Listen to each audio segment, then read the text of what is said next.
Hello, everybody. Oh, one second. Everyone join the stream game chat. My mistake. Hello.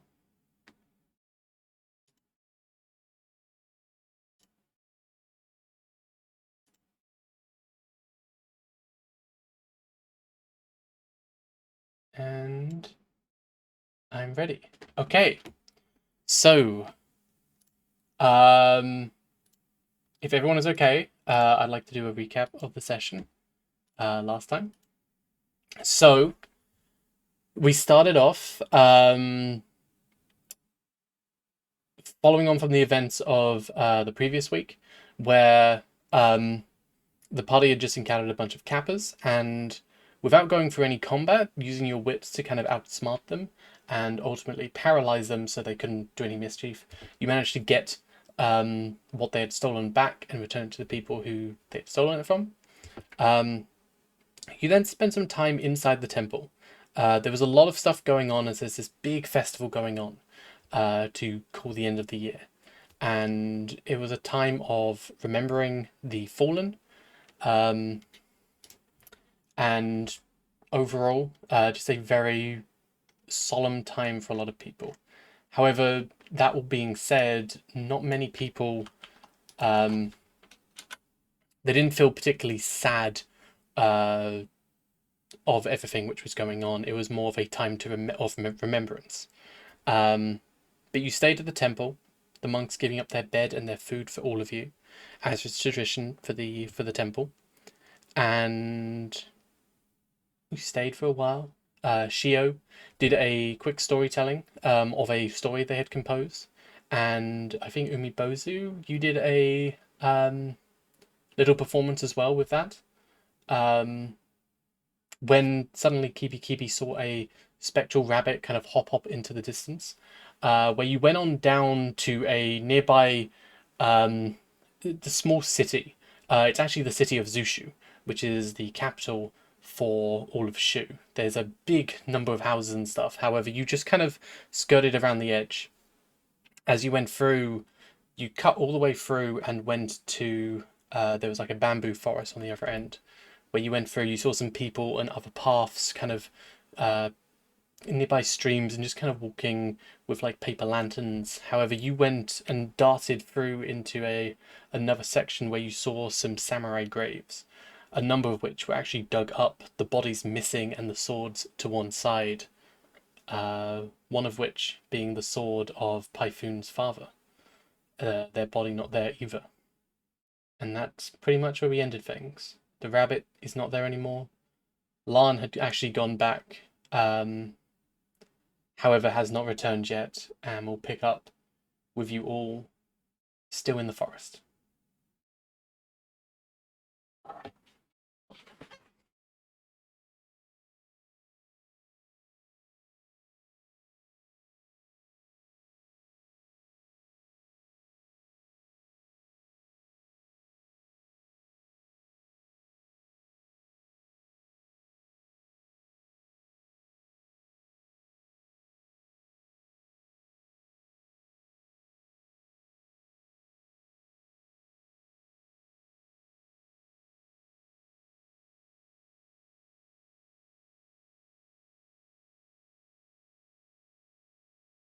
Or witty comment. He's just walking back and staring at his still shaking hands. Some of them still red from how hard he punched certain things. Okay, everyone else. So you're all heading back together. Kibi Kibi is just kind of still taken aback because he feels like the rabbit guided them somewhere, and he still isn't exactly clear on whether it was someone. It was maybe a sign from Kaguya, or was it a spirit from one of the dug up samurai that happened to manifest as a rabbit. He was just so like confused, and he's so hurt that all of his friends are just kind of super distraught by what happened. Okay. Yes. He is still returning, thinking about the grapes he saw, and he's like making notes in his scrolls, and is tempting the idea of sending more ink guys to supervise the zone. But I mean, I trust that Larn has arrived to the temple and that he warned the other monks.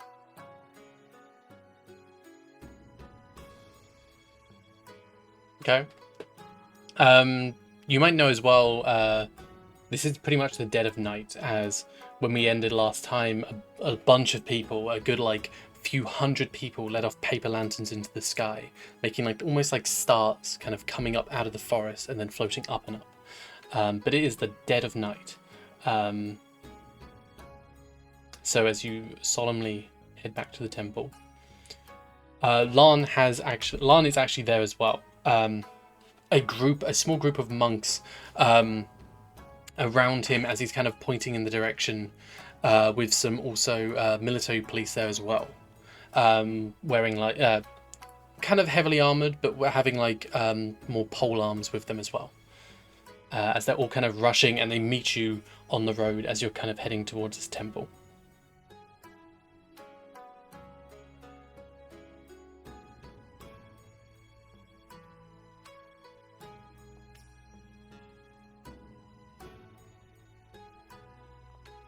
I see them passing by me, right? Yeah, they're heading right to you at this point. Yeah, sorry.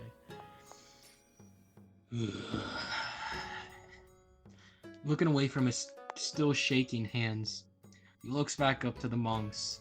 Well, he actually looks down to the monks, as you know, big tall man. He looks down to the monks and says,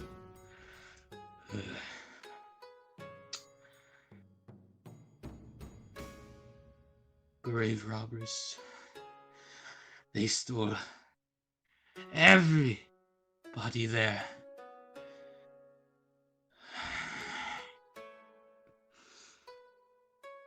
It was disgusting." He's too flustered with anger and confusion and anguish to speak normally. He doesn't want to go back into a rage and shit shout at anybody anymore. But he wants to inform them. He doesn't know how to really say it correctly.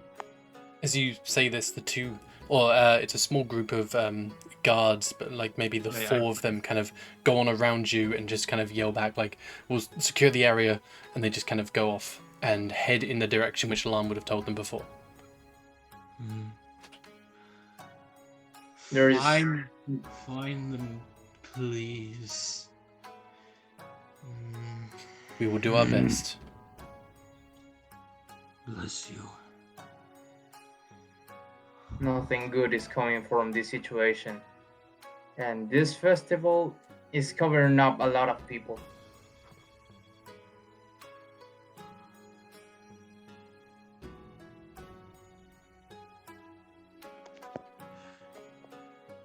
Please, you must have had an ordeal. Come with us back to the temple. We'd like to hear from all of you.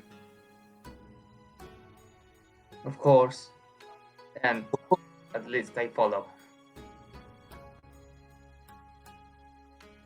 As you will follow, Lan also still with you. They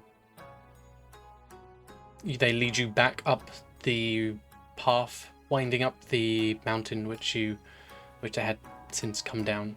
As you see this big temple, a pagoda, and very ordained, much more so than the one previously. This one has very vibrant reds and the white kind of like the walls, the white walls, like the paper walls, kind of lining the outside,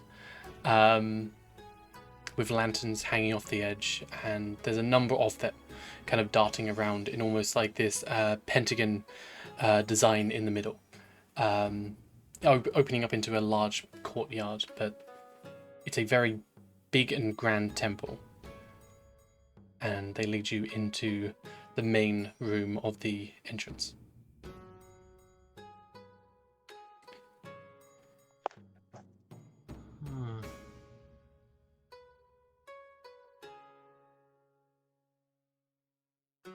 Come, sit. Kibi, Tell me, what have you seen? Moses the first to sit. He, lays down, hands still, no more like twitching or shaking. It's just seen as he was and all that. He's still very caught up about it, but.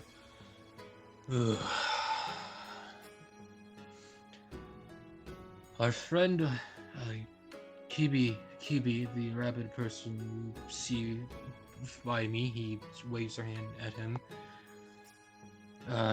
Something spiritual she wanted to, I apologize, wanted to, follow. And apparently, that spirit had a funny way to show things. What we saw was hundreds, correct? Like 100 bodies? It was around 200, 100 to 200, somewhere in that ballpark. Over 100 fallen warriors, their bodies gone, their graves dug up like animals, and their swords. No, I don't know why. Their swords just left there. I think that rabbit spirit had a sick sense of humor. I could tell you that for sure. Rabbit, you say? Happened. Spiritual? Yes, Yeah. They turned to Kibi Kibi.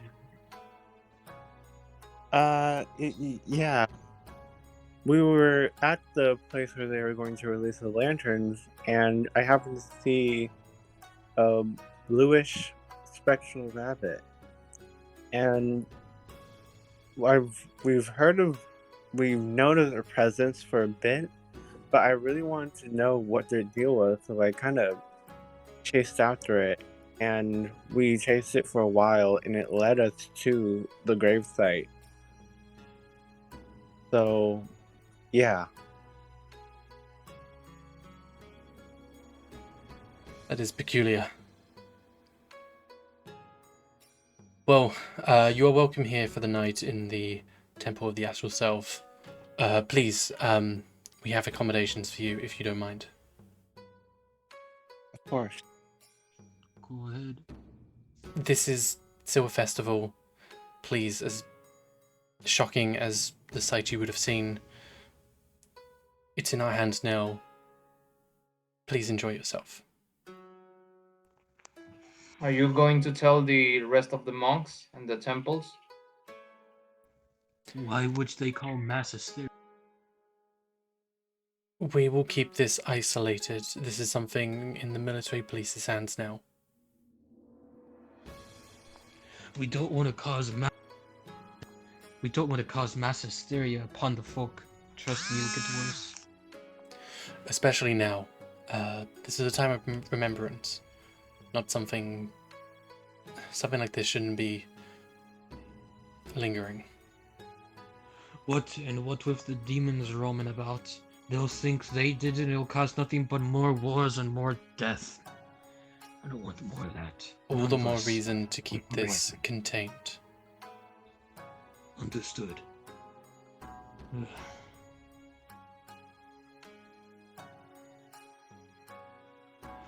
Understood. Please, all of you, come with me. We can go into further detail later. Okay, then. He stands back, shaking his hands around. That's right.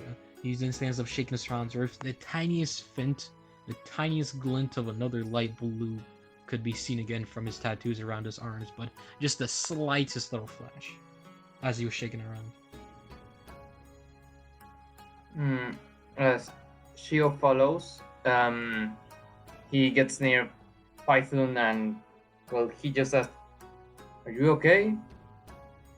You seem to be very personal with the sword that you just, well, took from the...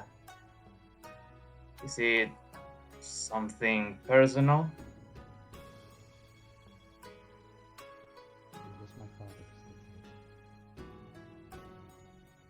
Say that again. You were a bit quiet there.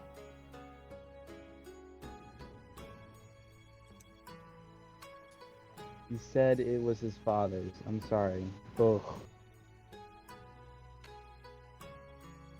Oh, um, do you need some time alone, or do you want me to stay near?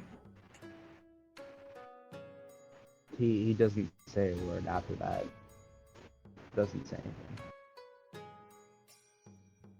I've decided I will stay near. That is off character, but Shio is going to stay near Python, following from closely. Okay. That would be great. Just out of character, that would be great. Lan who was with this monk as well, will head off in the other direction as you're all being escorted to the room. You do get there as it is a fairly comfy room, actually multiple bed spaces. Whereas before it was 2 double beds where you would all kind of cram together. This is a fairly open space, quite luxurious for monks. You'll notice a almost like a futon kind of thing in the middle, with a number of different doors going off into smaller private rooms, and then out the back kind of a paper door which you can kind of pull aside, and then there is a balcony looking over the main courtyard. But very wholesome, very welcoming. Well, Umibozu is going to be one of, or probably second or first person to head by either which door. He doesn't really matter. He just wants to be left alone for a while. Okay. It doesn't matter which. He just goes for which one's the closest. I wish to not to be bothered for a little bit. Personal things, please. Okay.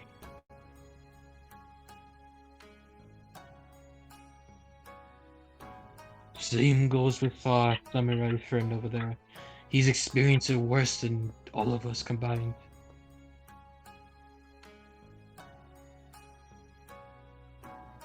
If you say so, Umi. Shio enters a room.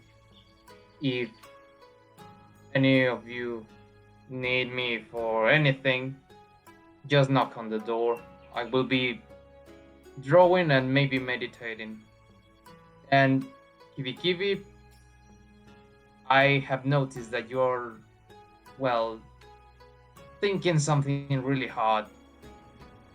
I don't recommend you continuing on that thought, whatever it is.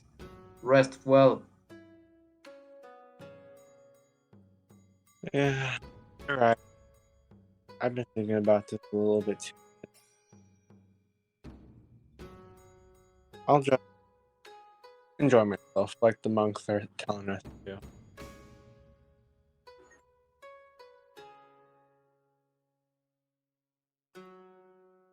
Okay, so are you all going in your own private rooms? Yes. Yeah. Okay. So you'll get a long rest, but while this long rest is going on, does anyone want to do anything during this time? I would like to. Yeah, what do you want to do? Alright, this is more just story thing or anything, but then when he gets in and notices the inside of the room is which, like you said, looks pretty fancy and he enjoys that. He sits down right in the middle of the room, crisscross as per usual, and pulls out, if I'm correct, this is the word, I apologize. It is a it's basic. It's drums you see in Kabuki plays. I forgot the name, Sushiyama or something like that. It's you know what I'm talking about. He pulls out the drum, which is right around his back. He puts on his shoulder, and as he lets out a deep breath, he does a single dunk on it. And as that dunk plays, a little, almost yellow-ish ore bounces off of it as he plays it. And when that plays, the tattoos on his arms begin to glow with each tap. So, dunk, dunk, dunk. it slowly glows brighter and brighter until finally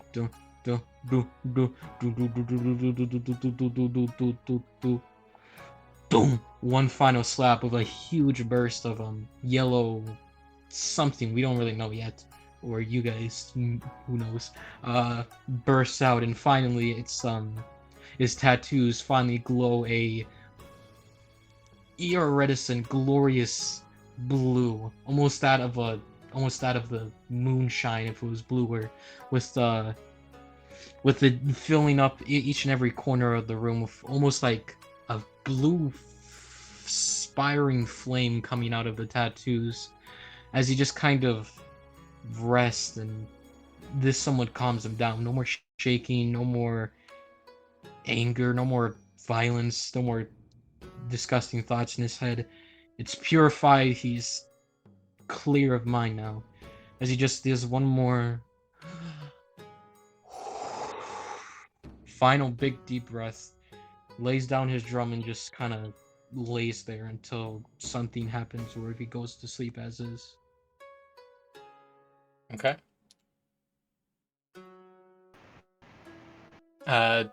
So does anyone else want to do anything while Umibozu is doing that? Like you said, the lights are kind of emanating as it's like but these walls are very kind of like paper walls. So you'd all, if any of you wanted to kind of you would all kind of notice maybe a very faint glow coming from Umibozu's room. But I want to check that out, and if it's possibly if his room has any like windows, I would like to do it with, one of my ink eyes. I will say there isn't any with a window in Umibozu's room. He said he was going into the one nearest, which would have been nearest to the door. The balcony is at the far back of the room, so he would have gone into one of the closer rooms, which wouldn't have a window. Okay.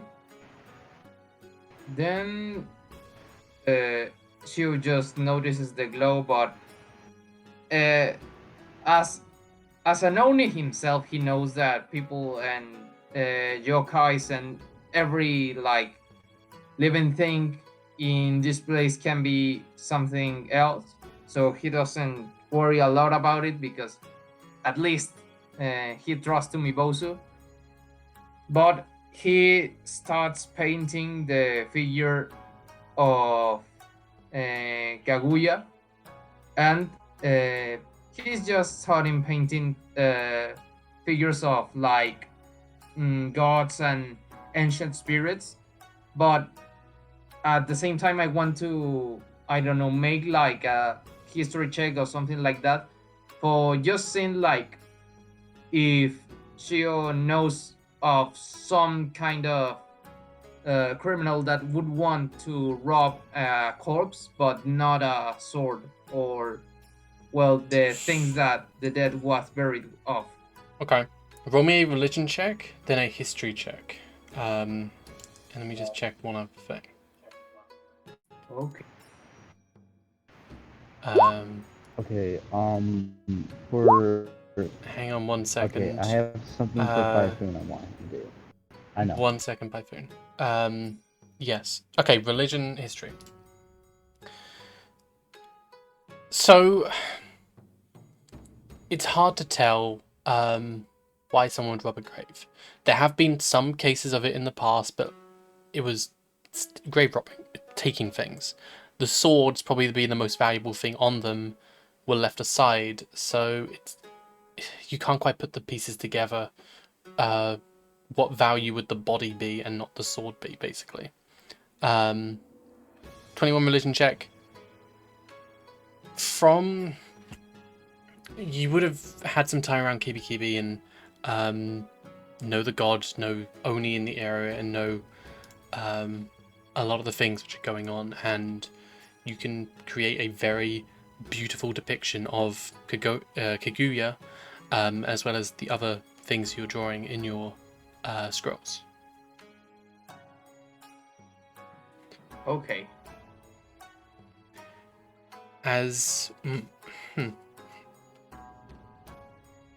describe how you're painting. Or rather, let me know if this is anything you want to change with this. You can. But as you kind of sit there, you almost zone out for a moment. Apologies. As you kind of grab onto the brush and then you just kind of let your hand move. And it paints this picture of Kaguya. Sorry, my accent. However, it seems that... Apologies to the dog. I'm really sorry about that. The picture you draw is Kaguya right in the middle, surrounded by these rabbits, with a humanoid-looking rabbit by her side, and almost like in a circle of these rabbits kind of dancing around, and right below, just almost like an army below her of samurai standing there, like ready to take arms.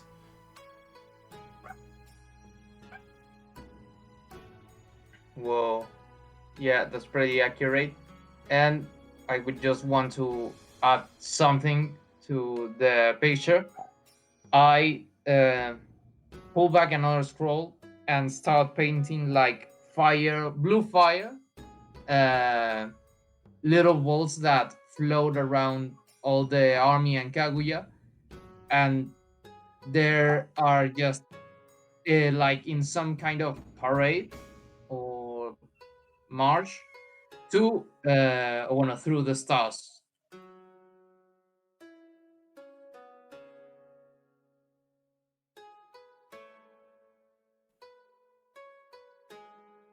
So you're able to do that. Yeah, as you paint this as a scroll, you can add that to your inventory if you'd like. A scroll of Kaguya. Sorry, my accent. Kaguya. Kaguya. Depicting what you've just kind of explained. Okay. I will call it spiritual parade. I Okay. will add it right now. Ooh, that's a nice name.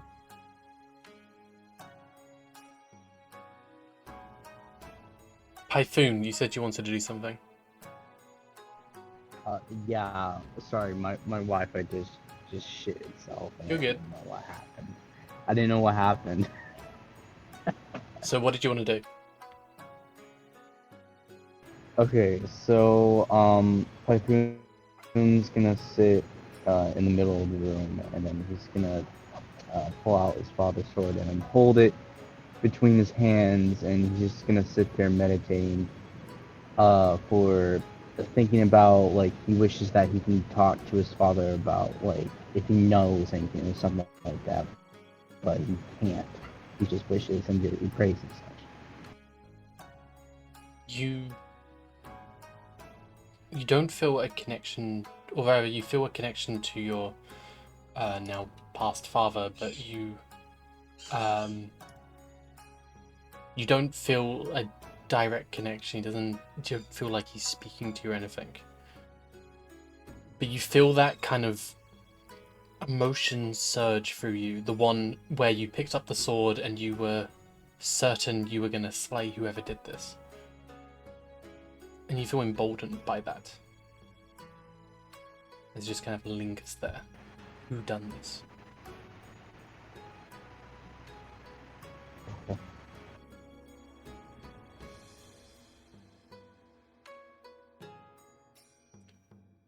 After a bit of time, so you'd all have a long rest. So if any of you have spell slots or anything like that, you can add them back, or anything else that you get on a long rest. After some time, even as kind of morning breaks, you'd all just kind of be lounging in bed. You've had a pretty depressing day. You were up quite late. It's probably around 10 in the afternoon at this point, and you're still in bed. However, there is a knock at the front door. You all have your own individual rooms, and then it opens up into this larger kind of open area a common room basically, and then there's a door right at the end of that, opposite where the balcony is, and that someone's knocking on that door.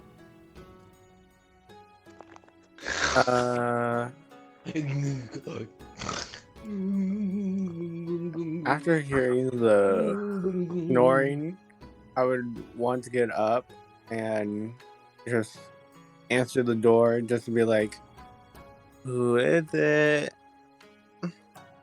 Are you opening the door? Yeah.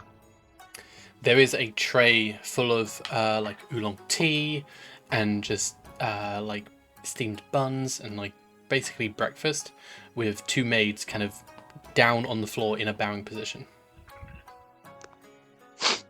Oh wow. And you know that one SpongeBob meme where Squidward opens his eyes while he's sleeping? Okay, so like he sniffs the food, his eyes open as inhumanly, jumps up, and shouts out, "Ew! I smell delicious food! Time to feast!" He yells out as kind of scary. A 7'5" humongous Goliath man starts dashing his way to the food.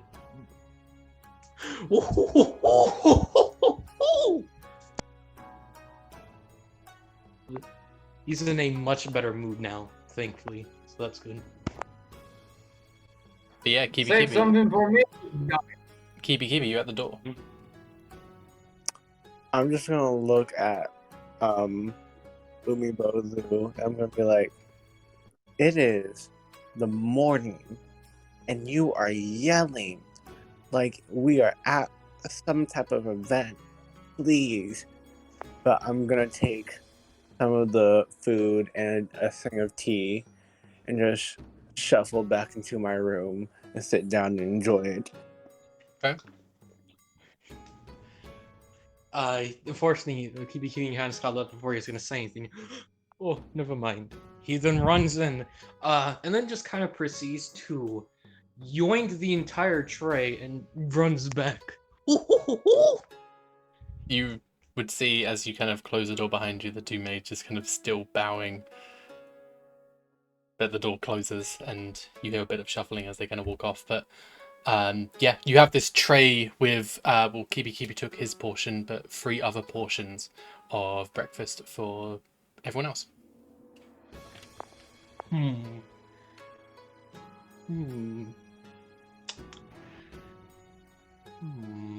He's the sign of he's quite hungry after after last night.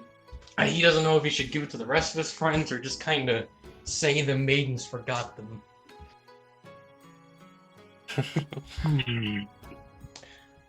They won't notice. And then proceeds to chug down the tea and eat almost every dumpling in one bite.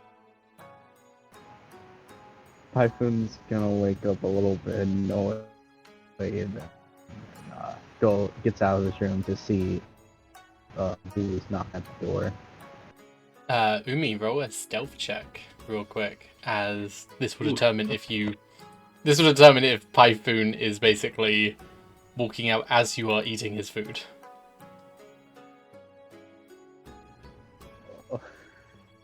You might get punishment. It's a harmless.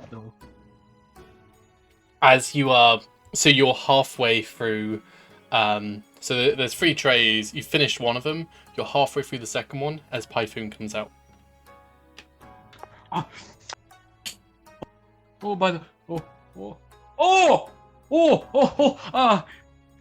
Good morning, good friend. This is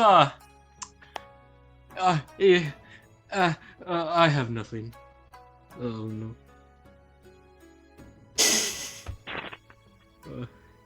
I have nothing.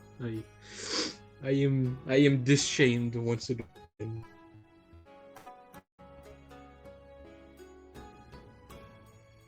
He then just slides the. Hey, what is it called? Okay. And out of character. Mhm. What is the sheath called for a katana? What is it called? I forgot. I'm trying to remember what it's called. If we just say sheath for now, I know it has a name. Okay. So the pure frustration in Typhoon's face and eyes. It was like about to whack you with something. So he grabs his sheath from his katana, and then he's gonna forcefully whack it on Umibozu's head, and then he's just gonna walk back into his room, and slams the door because he didn't get his food.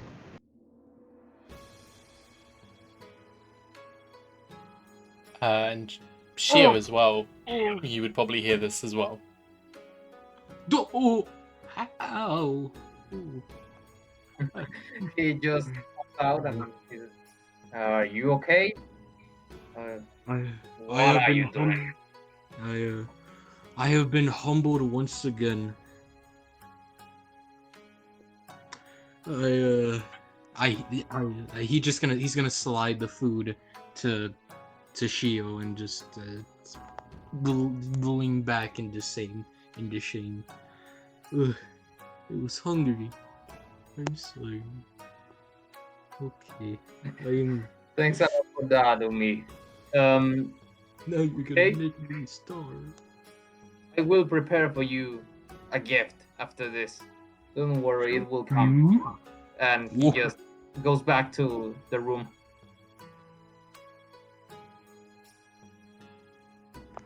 Well, he's a half-empty stomach, and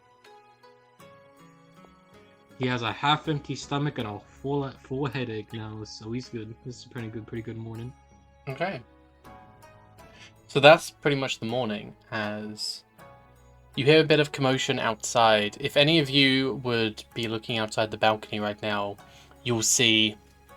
So like I said, you have these 5 pagodas kind of in a pentagon arrangement with this large courtroom or courtyard outside. And there it is, filled with monks, all kind of doing some kind of martial art. So is anyone going to be watching over this? Yes, me. I'll tell you would what. like to try something. If you could all of you give me a perception check. I'll give you a perception check. Yeah.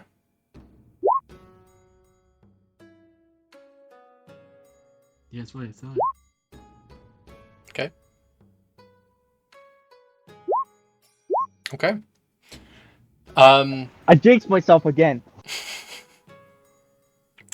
Pyphoon, you're seeing just this crowd of people doing martial arts. However, from where you're kind of positioned as the sun is kind of rising, it's just kind of getting in your eye and you can't quite see too much. Kibi, it's the morning again. You're feeling... So you haven't seen any of these spectral rabbits and stuff since yesterday, and you're not seeing any sign of anything. You're feeling a bit disconnected right now from Kaguya. But all that aside, the courtyard itself has kind of around the side these almost like floating stones with like some etchings of like some kind of symbols along them, and it kind of goes along this entire pentagon, and they just kind of float there, hovering in place, as well as some lights kind of going over the top as well. And you got these people, some of them sparring off against each other, with some people who you could maybe be a master or mentor of some kind, kind of teaching them some things and just instructing them on what to do. Shio and Umibozu. You can't quite put your finger on it. Every now and again, with some of the pairs which are sparring off, they'd be like going to throw a punch, and then you'd almost see another arm come out and actually deliver the punch. Some of the better ones more centered into the middle.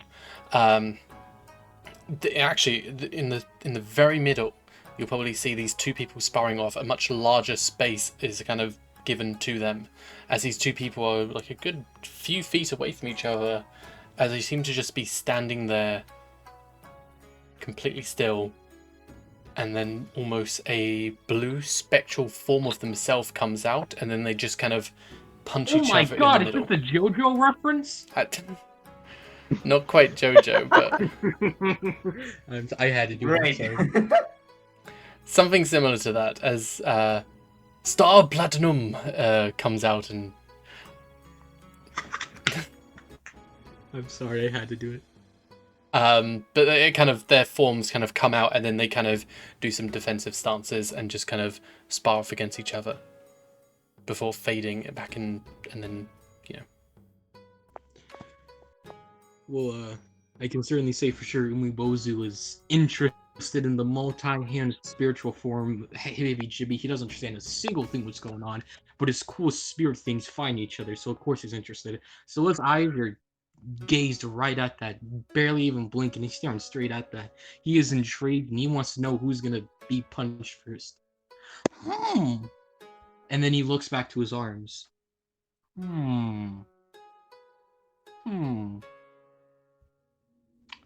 He's got ideas running through his head now.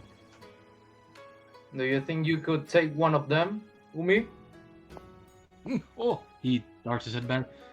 Oh, I mean, they're so tiny. Little monk arms, little bald heads. I don't think there isn't too much they could do, isn't there?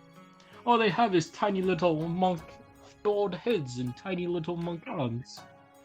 I could Oh, easily. you would be surprised. There once was a time that I fought with a drunk monk that didn't recognize me, and he got confused with who I was.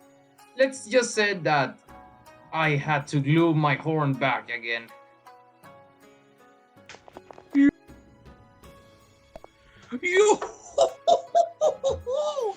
Ooh, I may have to arm wrestle one then. I'm interested.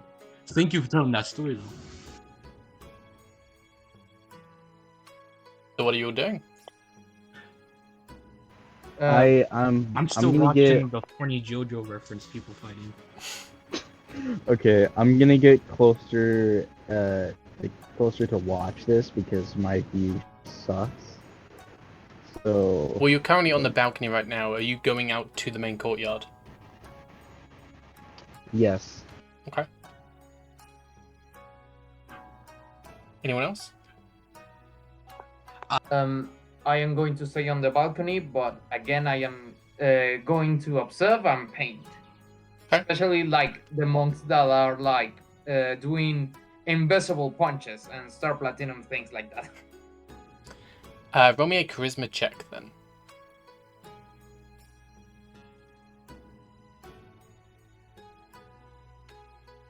Who?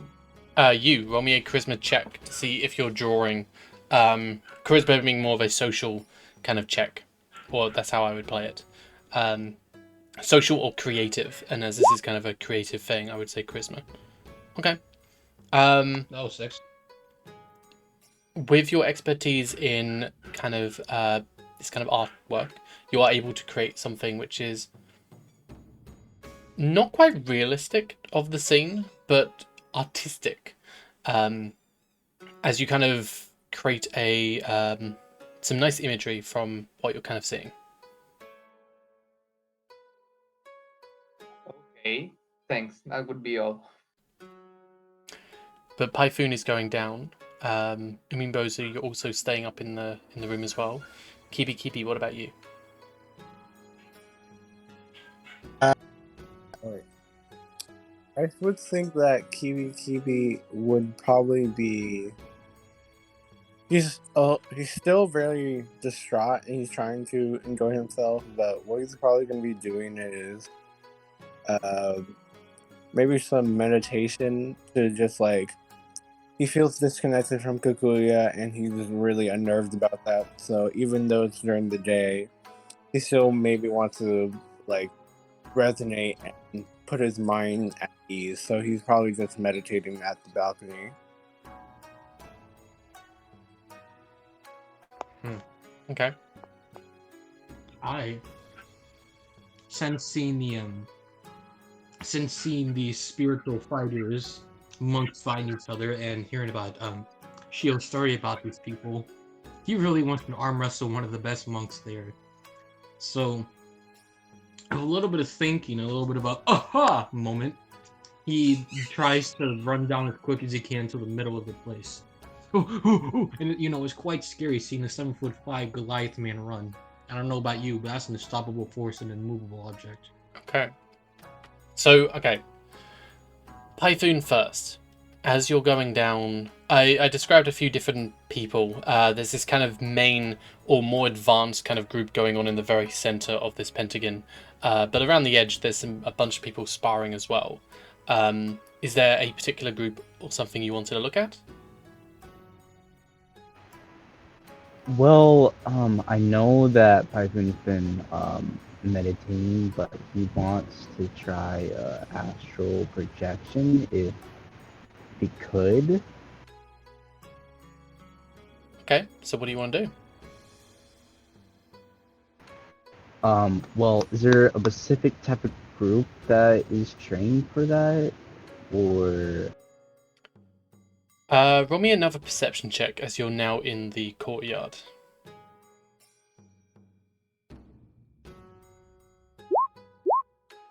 Oh, very good. Okay.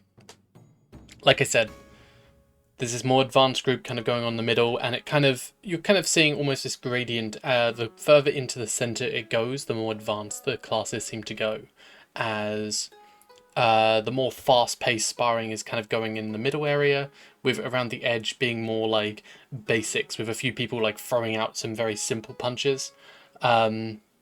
And even further out of that, kind of on the very edge, watching in, are a bunch of monks, seemingly almost looks like there's a very small, not quite a stage, but like a master of some kind, bald head wearing like some yellow robes going down them with these almost like beads going around his neck. Kind of standing there, arms crossed, kind of talking to this small group of almost teenagers, and kind of explaining stuff to them.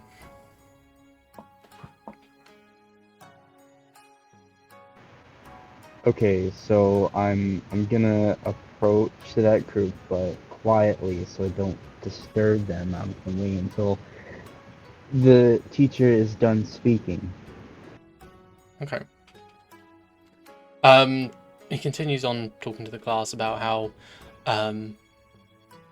you focus the energy within you into certain points of your body, and then basically you're unlocking certain areas, and then as it kind of, you feel that wash kind of go over you, you can then, and he kind of shows by throwing a punch, and almost this blue fist kind of comes out where his hand stops, it kind of goes out a little bit further, and then just washes away like a blast of air almost.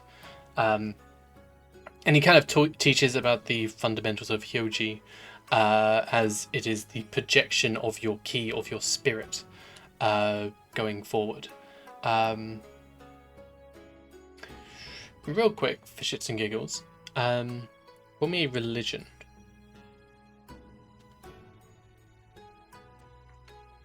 Yo, is it easy about Okay. to be or something? 1 second. Okay. 14. So with a 14, you'd probably pick up on a few things. Mainly focusing on certain points to unlock different abilities. Like maybe you would focus your ki, your energy into your feet or something to give a burst of speed, or maybe you'd put it into your shoulders again to kind of and do extra punches. But it's about kind of focusing your ki into these particular points to unlock these abilities. However, he goes on to talk about how astral projection is more of a form of, it is you projecting your spirit, your willpower, out into the world.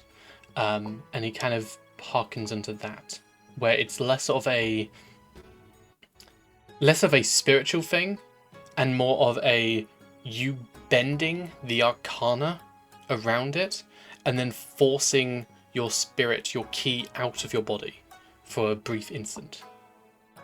And he kind of explains this to these kids as, as clearly as he can.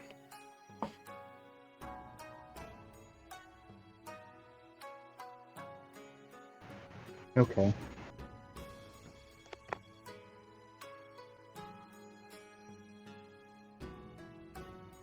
But yeah, after a bit of time, seemingly everyone seems to disperse a little bit as they all kind of walk around, like out and around the Pentagon in like a single file position, as this master seems, just to stay in place for a bit and just seems to follow behind all of them. Can I do something real quick? Yeah.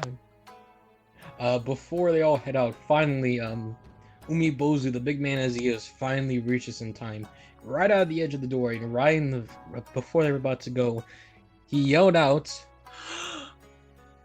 "Monks of the monastery! I acquire your strongest monk you have here. I have seen your spiritual guidance, and I wish to see how its strength could fare against my own."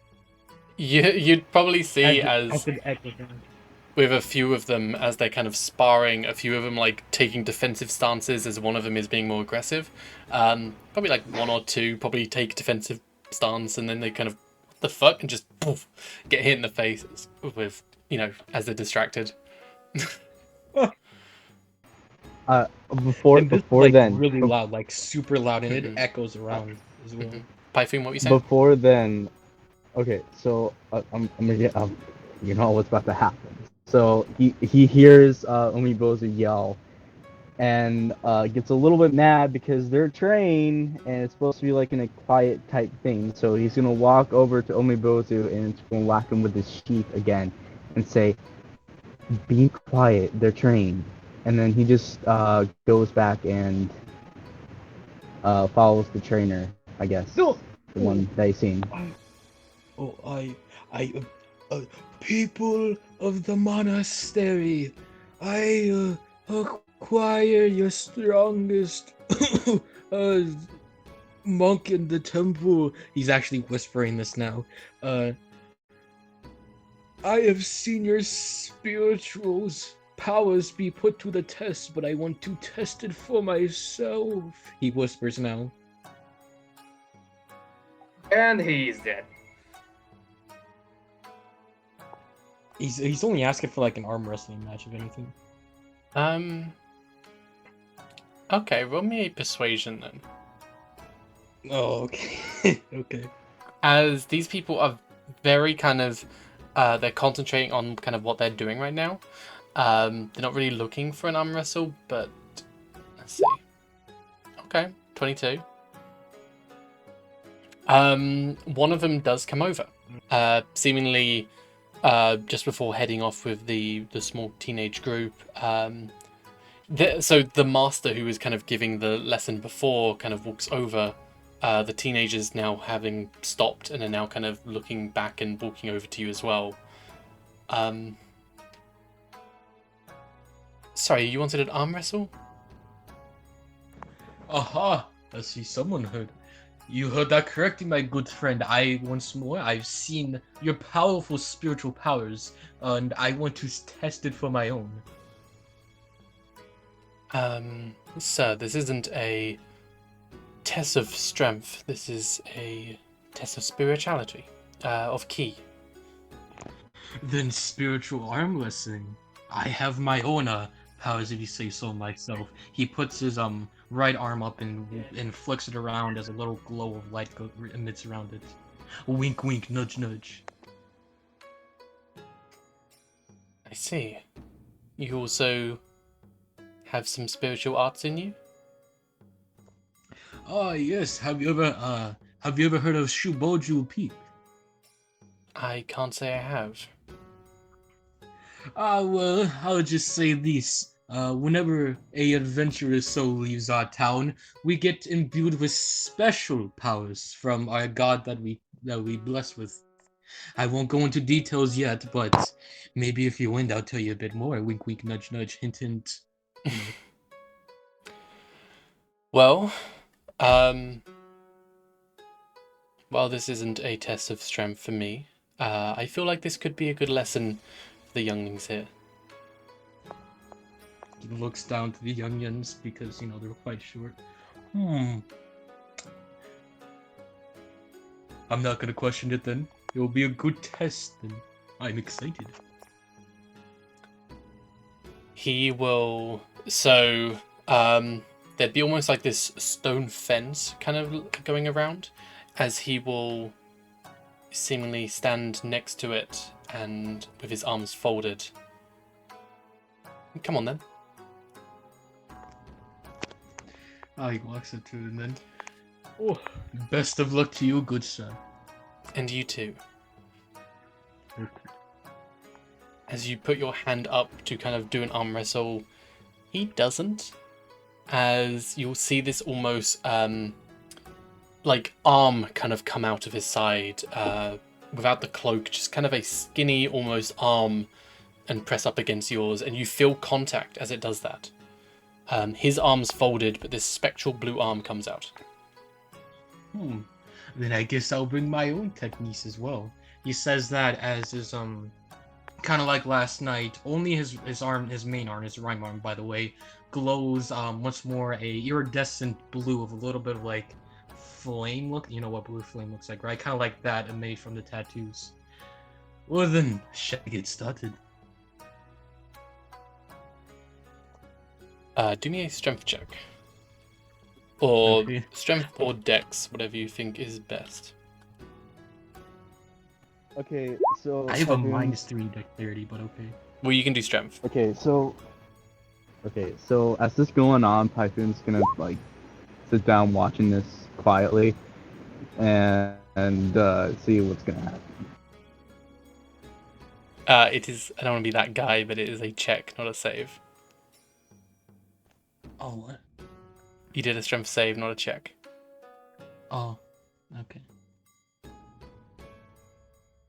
I mean, it's an 8. You're probably going to get higher anyway, but... Ooh, an 8. Okay. So, immediately, you're at a stalemate.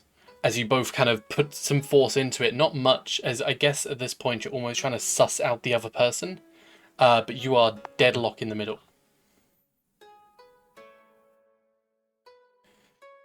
You see, this is beyond strength, beyond... dexterity. This is your force manifested externally, as he'll just remain with his hands kind of crossed, and he'll close his eyes and focus in more. And he will roll again. You two, do me another strength check. I'll let you know, good sir. I once suplexed a ghost. I know a little thing or two about punching spirits.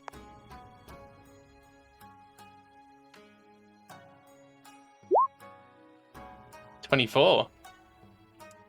As this time your tattoos glowing that kind of blue again. As you put your strength into it, his spectral arm kind of gets pushed down. It hasn't quite hit the ground yet, but it's pushed as far back down as it can.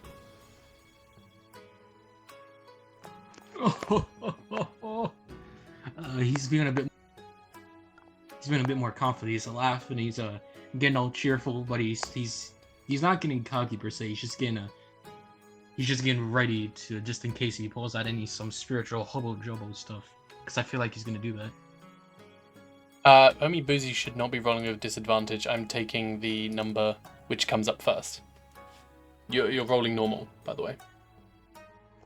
Oh, that's what that was. I'm so sorry. That's fine. I'm taking the number which comes up first anyway, so it's the same outcome anyway. Yeah, you said. I remember you saying disadvantage. Well, Yeah, it would have been last time or something, but okay. Roll me one more time.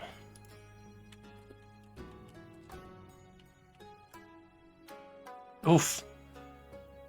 And with that, the spectral arm kind of dissipates and fades away as you just crush down he exudes with so much force pushing down that he kind of, when he slams down, a little burst of spiritual flame kind of bursts from wherever he slams down his hand.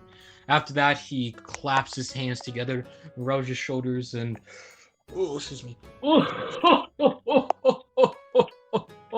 Might I say that was a magnificent test of strength and spirituality. Don't think I don't remember that.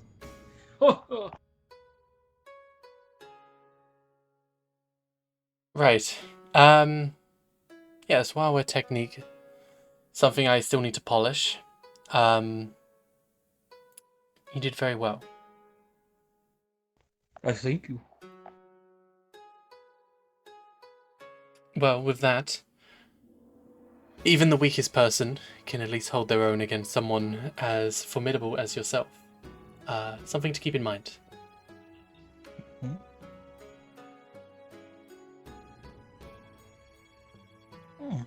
A nice little thing. That will be in the back of my mind. Thank you very much for your wisdom. And your time as well. He'll kind of give a very quick bow and then begin to walk off.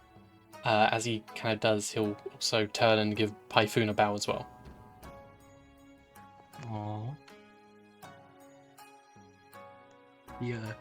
With one more flex of the muscle, he lifts off his mask, and then he gives it a big old smooch. Oh, you never fail to impress me. Nice. He's talking to his muscles now. Okay, so I'm gonna give the master a bow, and I'm gonna say, excuse me, but I have a question to ask. Maybe Yes. two. I know that astral projection takes a lot of meditation and other things, but I was curious if I could maybe get a few lessons or maybe try to do it. You could try. Are you coming to study at this temple, or are you merely passing through? I'm just passing through. Well, you're happy to join if you wish. It is a lot of hard work and study. However, if you're on the road and head back into the city, there are a few things you could practice. The trick to the astral self is projecting your willpower outwards. As something to try, there are training guides which you can have at the temple if you ask some of the people at the front. However, when you're out on your journeys, if you've come across a task you don't think you can accomplish, try and manifest your will, a determination inside of you, maybe a thought or image that is so strong burning inside, and project that externally. And that is the foundation of the astral self. Thank you for this information. I will keep that in mind. Yes, and like I said, we have some guides and stuff if that is something you wish to pursue going forward. Yes. Where's the front desk at? again? It would be where you came in, basically. So you're kind of in the main courtyard. There's like one of the pagodas kind of has a big opening, kind of the front of this entire almost complex. Okay, so that's where I'm gonna be heading at. Okay.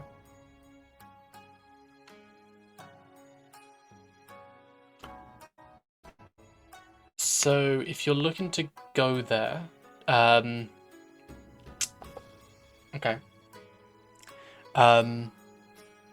If you're looking for guides, they do seemingly have a number of different scrolls and stuff as immediately as you come in, there's this big open area where a lot of people seem to be passing in and out. There's a number of doors kind of lining the sides, one of which opening up into almost a small library with scrolls and some books and stuff on different arts. There is one on kind of the basics of the astral self, if you're interested in that. It is, I think, 25 copper pieces. 25. Yes, as though it is a clerk there as well. If that's something you're looking to buy.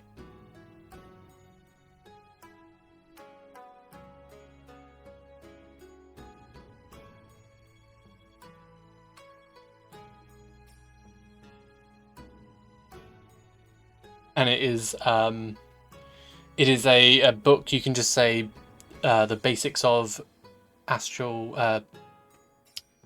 basics of the astral self or something. Okay, and did you say it's 25 gold, or is it something else? Copper pieces.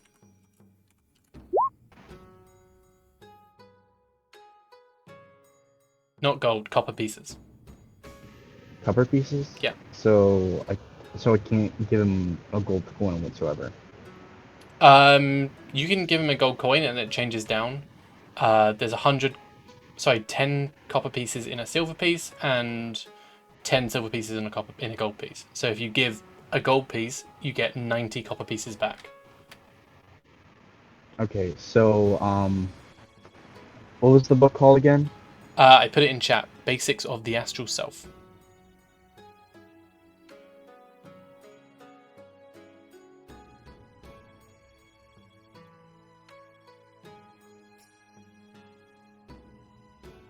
Okay. Okay.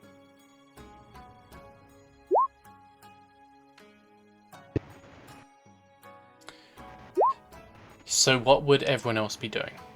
So if you're happy with that, Kibi and Shio back at the room, what would you two be doing? Shio, well, he is first going to the room of Kibi, and he knocks. Kibi, I have something that I made for you. I am planning to make something for everyone, but I thought that it was a good idea to make your present first. So here you have, and he handles the painting that he made last night, the spiritual parade. Kiwi's gonna open his eyes as he was like meditating. He's gonna see that you made that, and he's gonna like examine it for like a second, and instantly start crying. He's been feeling a lot of. Kiwi's just gonna be like, it's just been really intense these past couple of days, and I really appreciate this. He's just gonna hold it in his hands, and he's just gonna. He can't stop. He's just like, thank you, Shio. I needed this a lot.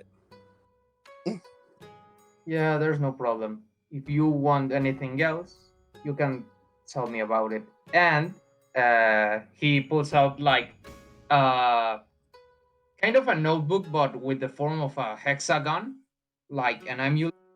And when he opens it, at least like some runes and letters, like Nordic letter, starts like flowing, not just a little bit in the air. If you want, at any time, you could ask me to animate the painting that I made to you. But for now, I think it would be all. Take care of yourself. And Shio just goes out. He wants to check on Umibosu to check if he is not dead after what he said to the monks. Okay. Real quick before we head back to Umibozu. Kibi, is there anything you want to do? Make a constitution check to see how sad you are. Or see how much you're crying. How much you're bawling out. I mean, I would say like on a scale of human to ocean, Ghibli tier. Okay.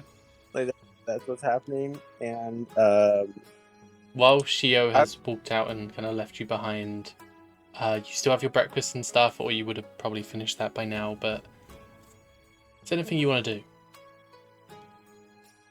I would just like to pray for a quick second. Just like I'm not gonna go into detail. It's just like hoping that Kaguya is okay and telling her maybe like a little bit of like what just happened, and hoping that I can see everyone back on the moon again. And we're in the homesick arc right now, and so Kiwi's gonna leave the room. I'm probably gonna just go and follow Shio because I was also very concerned about the statement of fighting a monk at their own temple. So yeah, I'm gonna like brush up my tears, dust myself off, and like go ahead and follow Shiro. Like try to follow Shio. Okay. Sure. Okay. We'll say then, to kind of get everyone together, around the same time as Umibozu is kind of in the main courtyard, relishing from his victory, Typhoon would come back with his new book, and Kibi and Shio would also come down around the same time. The second he sees his two friends coming down, he said looks very excited. He yells out. He doesn't like just shout, "Oh my good friends, come over here, quick, with haste, post haste," as some Europeans say. Okay. Wait. Come, both of you. Oh God. Everything God. okay? What happened? The second they get close enough, he then grabs both of them and gives them a big old bear hug. Not like aggressive trying to hurt them or anything. Just give him a big old hug, shake him around. He seems very excited. "My good friends, I arm wrestled a spirit and won! Yo! Oh, it's a good day to be alive." Happy for that, please, just don't crush me. You're crushing me. I I forgot. just come back and I just. So Typhoon comes back and sees this and is like, you guys okay or? Oh, I forgot you're tiny. I forgot. He then just proceeds to drop him after like a minute of this. Yeah, there's no problem.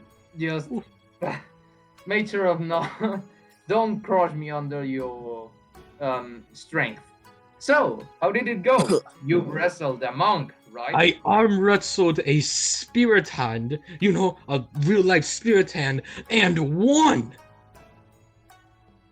I once punched the ghost. Now I arm wrestled a spirit. Ooh. He's super excited. You can see him. He's doing an intense amount of flexing right now. Ooh, yeah, ho ho. Mwah, mwah. Ooh, you guys never fail to impress me. He's also talking to his muscles. That is a good thing. Oh, I just had an idea. Mibosu, if I understand well, you were a sumo Glesrel.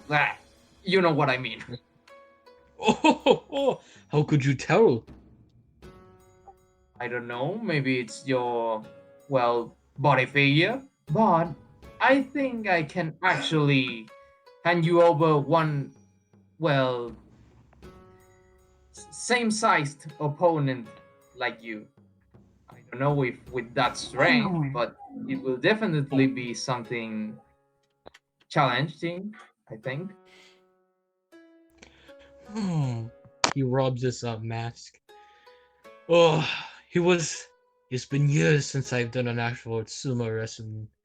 I retired from that job due to personal reasons. Now I've become an actor, but oh, the thrill of it all. It sounds damn well fun. Okay. And he's on Then a all-time we'll high. be starting a sparring match. Do you mind like that?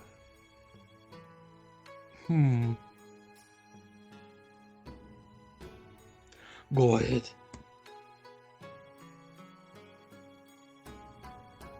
Okay. Before you do, what I think you're gonna do, you are in the courtyard where the monks are sparring, basically in the on the walkway kind of surrounding it. Where did you want to go to do this? Did you want to do it in the temple or outside, or what do you want to do?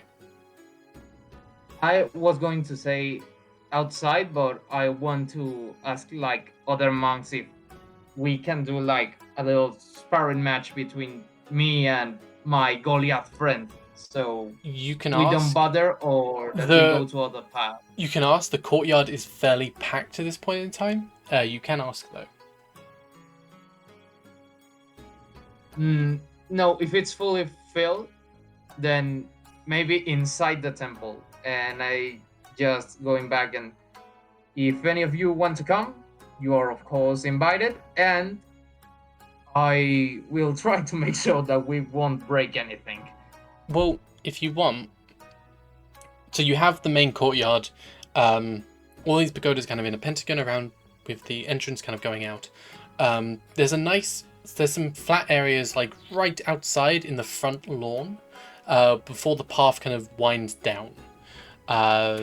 It'd be hard to find a space actually inside, and probably your rooms wouldn't be enough space either, unless you wanted to damage stuff. But professional dohyo, or the actual things that sumo wrestlers wrestling, are 66 meters high, or what's more important, 67 meters, 6.7 meters wide. Yeah, like there probably isn't much space with the courtyard in the middle and actually in the temple. If you go outside on the lawn, that's probably the best spot for you. Okay, then we will use the lawn. Okay.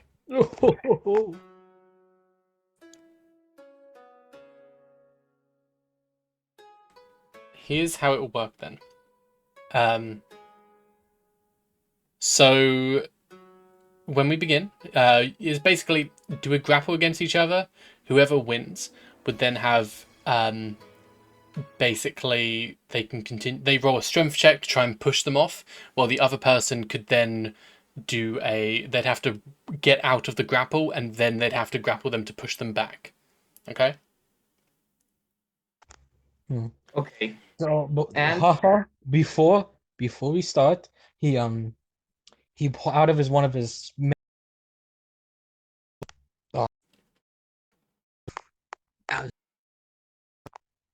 out of his many little pockets of things, he pulls out a little bowl of sand.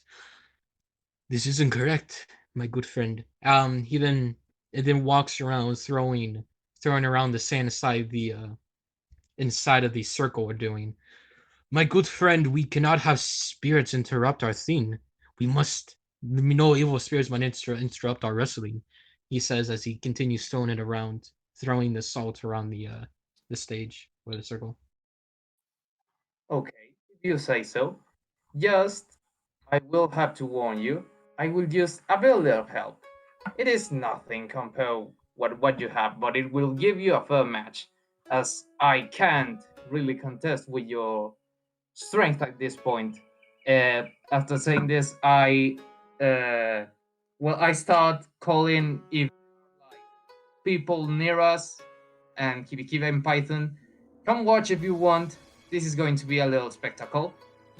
And as Shio starts walking to like the soul circle, he places down in the floor, in the lawn, one big scroll, almost like the size of his torso. Real quick, one And when second, he- Shio. I know what you're trying to do. So Kibi Kibi and Paifun, as you kind of go over to this circle which they're kind of doing, you're noticing as well outside there's like almost a group of these military police which you would have seen before, but there seems to be a there's loads of them coming up and down the road at this point, going in and out of the temple. Umibozu, you would see Shio right now as this skinny blue Oni with this huge horn on his head.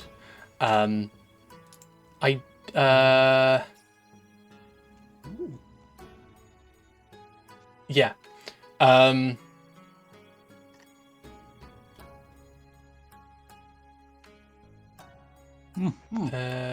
matter. Okay. No matter. I have. So he's very skinny. He's way smaller than you. Around, I believe you're 4 to 5 foot tall, if I'm right. Let me check. Imagine Even I being don't short. remember. Imagine Somewhere being in short. that. I am 5'8". Okay. Umibozu's like 7 foot, like huge, muscular, 7'5". rotund. So what do you want to do, Shio? Okay, Shio just puts down on the lawn one giant scroll that it's almost the size of his torso, and he puts like 2 medium scrolls on the sides of him, and he smiles at Umibozu, and when the scrolls unfold, a lot of ink starts jumping to Shio's body. This will be surprising for anyone. I will use one of my charges of Giant's Might, and Umibozu is watching as a figure starts growing. He is like the same wide and a lot taller. He's actually 10 feet tall, the figure that is forming. And it appears to be as a kabuki sumo player with traditional like clothes. And he starts, "You who challenge me?"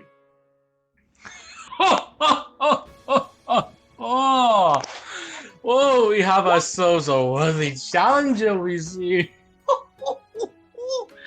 Oh, you good sir. Oh, you bring much to bring. He seems very excited now.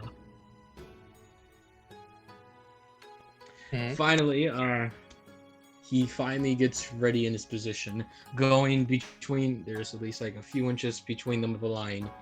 He gets ready as he does the traditional sumo stomp. One leg, he goes, far wide, leg stomps down, shaking the ground, shaking the ground and the salt around it, and puts his hands down. His hands down and waits for it. As you do that, this figure does the same. Yes, the Giant's Might. Oh, finally something that put my actual strength to the test. So we'll use Shio's character sheet for this, but it's basically so we'll roll initiative. Whoever goes first, you'll go in, do a grapple. When you're grappled, all you can really do, like, you can try and bust out the grapple and then try and grapple them, or you can 1 second.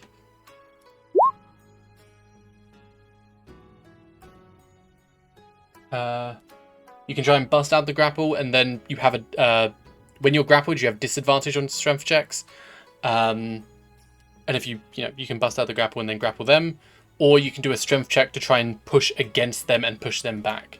It is the middle spot, 5 feet back, and then you're on the line. When you're on the line, you do a dex check to see if you fall back. Okay. Let me quickly add your characters.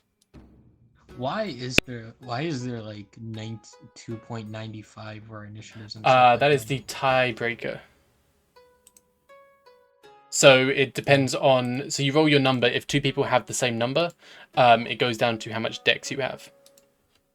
So Umibozu, you have 0.5 because you have a 5 in Dex or something. And I chose specifically to have a 5 in dexterity. Yeah.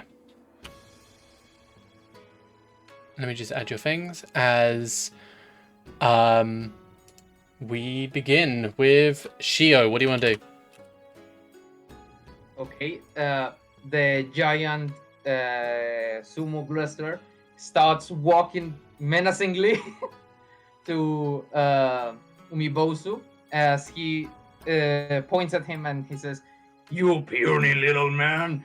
How dare you! How do you think you're going to defeat me? Now face my challenge!" And as he strikes, he is going to try to grapple. I think that is a strength check, right? Yes. Umibozu, Umibozu actually stays quite silent to this. Just a simple as he stands bulwark and still. And that is a 4. You're not rolling at advantage yet. So do a strength or dex save, I believe, to try and break out.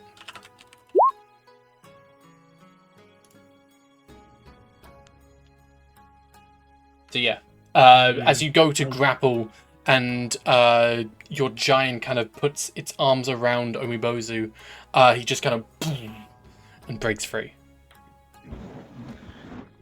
He doesn't say any witty comeback or anything. He's quite serious in this now. He just, as he pushes back, he just simply goes, He is still, and he will not move unless there's a stronger force. He is an absolute bulwark right now. Okay, it is your go. What do you want to do? I would like to, instead of grapple, I would like to, as he stays in his quite small, making him look quite smaller, but defensive position, he would like to, as he likes to run forward, try to, with his open hands, push him back or something of the such. Okay. That is a contested strength check.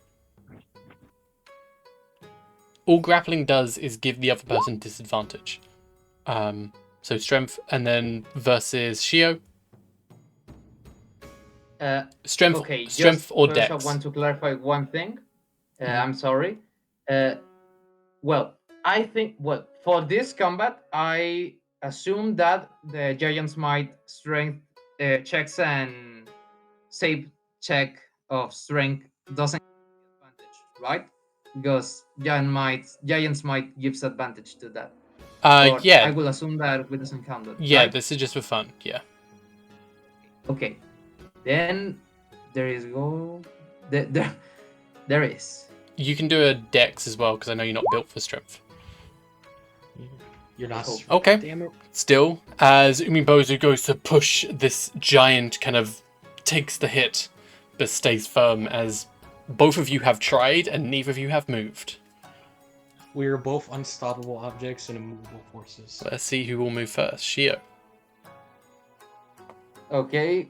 After the grapple thing, he is going to grapple again, and he starts going almost. He is towering over Umibozu, and he is trying to lift him a little to kind of, let's say, throw a bit to the other side of the. I could say ring. I don't know, but I will try to grapple. Okay. Do a contested. You can do a contested. I think you're gonna beat anyway because you have a +4 modifier. Shit. Yeah. Yeah, I'll say you go to kind of grab Umi, but from the previous position you were in, as you go to throw him around, you can't quite muster the strength, and yeah, you don't move him. Umi, you go. As Typhoon and Kibi, you'll see this is just a stalemate at this point. You probably could do that. How in anime the back characters kind of describe what's going on. You could do that as well. As he sees his opponent is in a weak side, is currently trying to get his balance back. He sees it as a perfect opportunity to finally grapple one of the big guy's legs and try to hold on to it. Okay. Again, do a grapple. So strength check versus strength save. Or dex save to try and get out. Oh my god. What can I say? I eat a lot of dumplings. I am almost sure that I will not live this. But let's see. If you get like a 23 or something, I'm gonna get mad. Nope. No, Umi grabs... Are you going for the leg? What are you doing? You know that... Since he's taller than me, he can't really pick. Yeah. Yeah.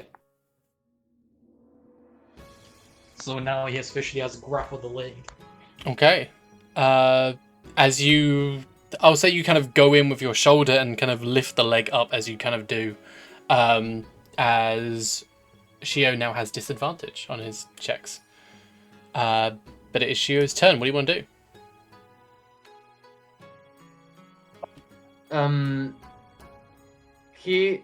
I can try to free myself, right? You can try and free yourself, yeah. Okay, is that a strength save?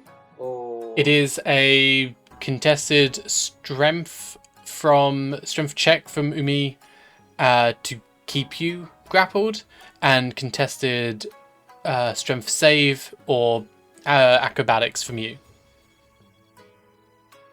acrobatics? Yeah.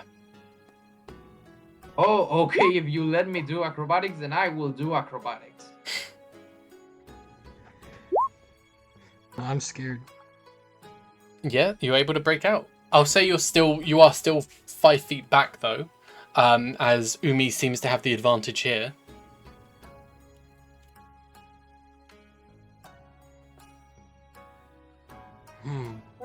That's okay. Umi, it is your go. Okay then. But his main goal right now is, sure, he's a big guy, but if you sweep him off the ground or something, that's game over. So he's gonna mostly focus on that. He's gonna try once more to grapple the leg once again. I'm sorry for repeating the same thing. I'm just trying to, That's fine. I'm sorry As for repeating the thing. you go to grapple him, but as you kind of get him by the shoulder and kind of push more, they kind of whack their foot down and just kind of take a defensive stance as you go in again. So that is again a strength check versus strength or dex save. It is acrobatics to get out. So 11. Okay, so I roll acrobatics or Strength or dex save. Acrobatics to get out. Yeah. okay.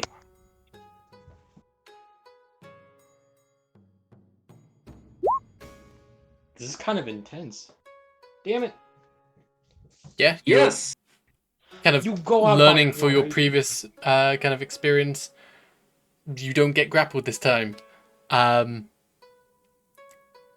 However, actually no, let's go one more time. Shio, you go. Okay. Now he's going to try to push him, just like that.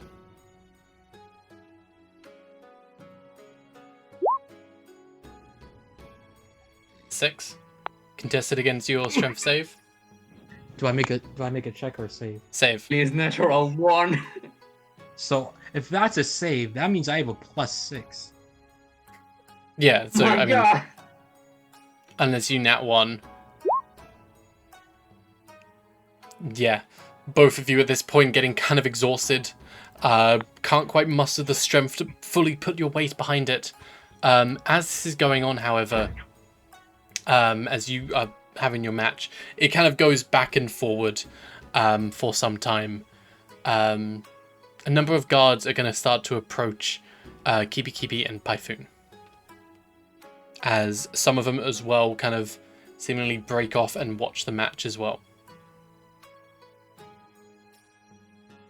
We're getting approached. Yeah, you two are being approached by some guards, the military police. Not the same people you saw before, but wearing the same uniform. Wait, that was just a group or me and Kiwi? You and Kibi. as the other two Oh, people are shit. having a sumo match. We flex it. Okay.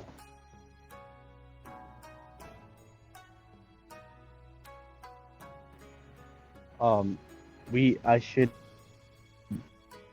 react right now, right? Well, they kind of walk up behind you. Hello there. Would you be the people who discovered the graves the other night? Yeah, that would be us, along with the two people who are fighting in right now. They kind Typhoon's of gonna turn around and nods his head. look over and just see these two immovable forces just kind of whacking into each other. Right. Well, we have a few questions to ask you. We're looking more into it. This is actually the biggest robbery we've seen in some time. We have some questions as to what you would have seen. Do you have any leads or anything like that, basically? Not on who did it, but the only reason we actually found the graves was because I was following what seemed to be like a spirit rabbit, and when I saw it, I just wanted to keep following it, and it kind of led us to the gravesite.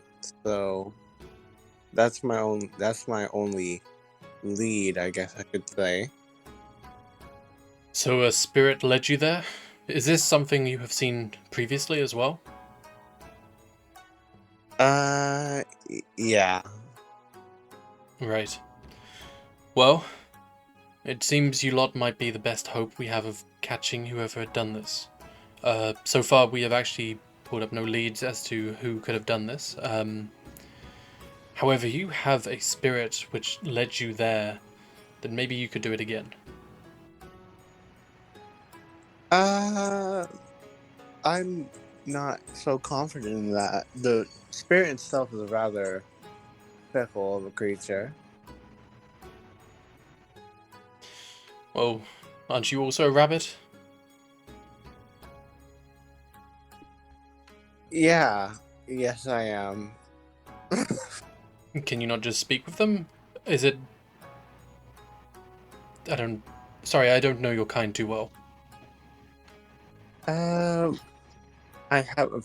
There have been points in where I try to communicate, but they seem to be more non-verbal, honestly. I'm sorry for interrupting, but he's new around here. That's fine. We just want to request your aid in finding who had done this. If willing. You don't have to.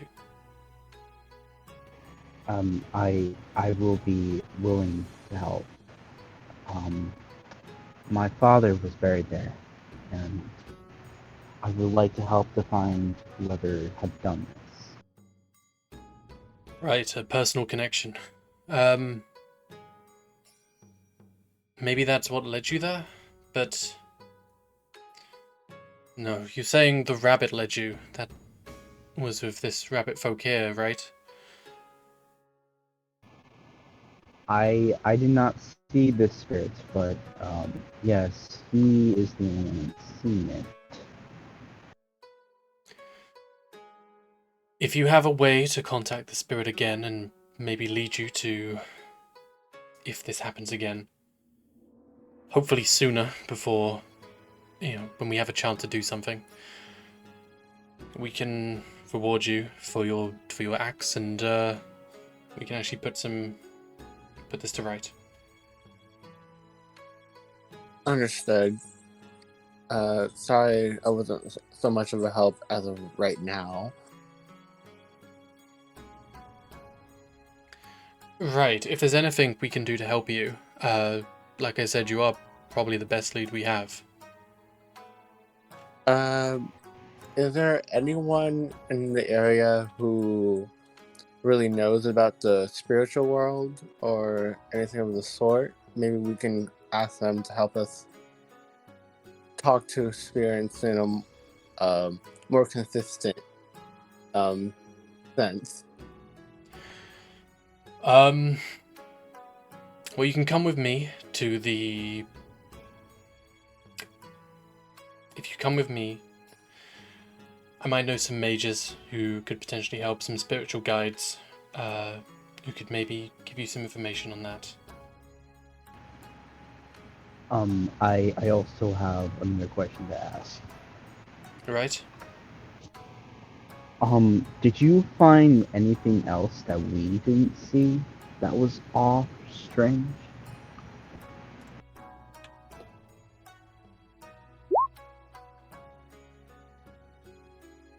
We know the graves were dug up, bodies were taken, swords left, but that is common for the other graves in the area as well. No tracks, no nothing. If they couldn't have come from the air, the forest is very dense and you couldn't have just flown in. And there's no tracks leading. We don't really know much. It's almost as if they just got up and walked away. You know, that keeps thinking me about it over and over again. Why would they take the bodies except for taking the katanas or anything else that was in the valley? We don't know. Should the war be going on?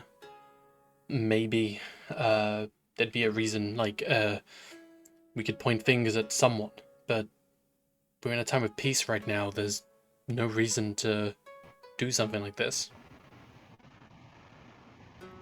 I mean, yes, I do get that, but what would be used for dead bodies? They're just I know they're lifeless corpse and such, which I do respect my father's grave and whatnot, but a corpse is nothing without something to live in, or if you know what I mean. We have some theories. I mean, some say necromancy and reanimating the dead, but they would still have a link to their experience, their past, and they wouldn't just leave their swords.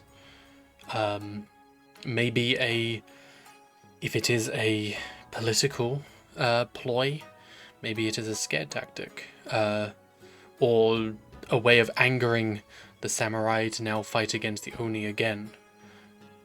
Kind of pointing fingers at someone. Only samurai bodies seem to have been taken.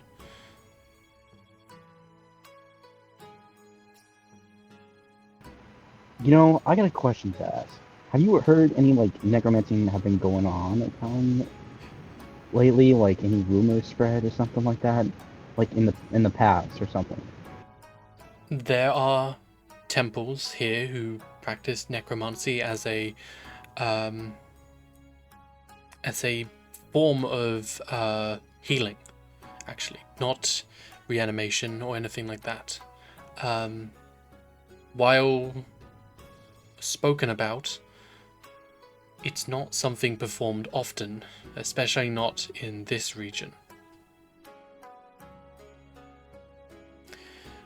Honestly, I fought in the war myself. I have a feeling it might be the people from Nagayama trying to anger us again, and I don't want to have another war happen.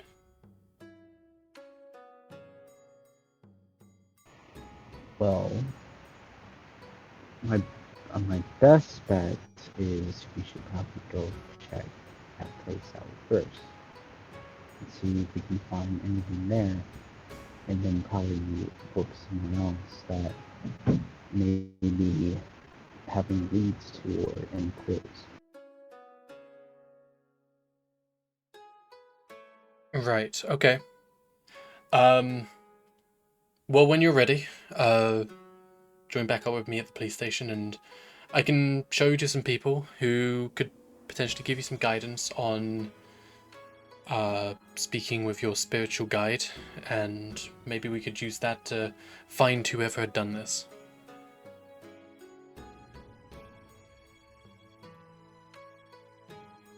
Yes. Thank you so much. As this conversation is going on, could Shio and Umi both give me a strength check one more time? And we'll say this is the winner Yes. of the match, as you would have, throughout this entire conversation, you two would just be going at it. You kind of had Shio kind of pushed against the ropes at one point, but then you kind of lost your footing a bit and just got pushed back a tiny bit, but then you pushed back. So if you both give me a strength check, we'll just kind of use that as a summary. Yes.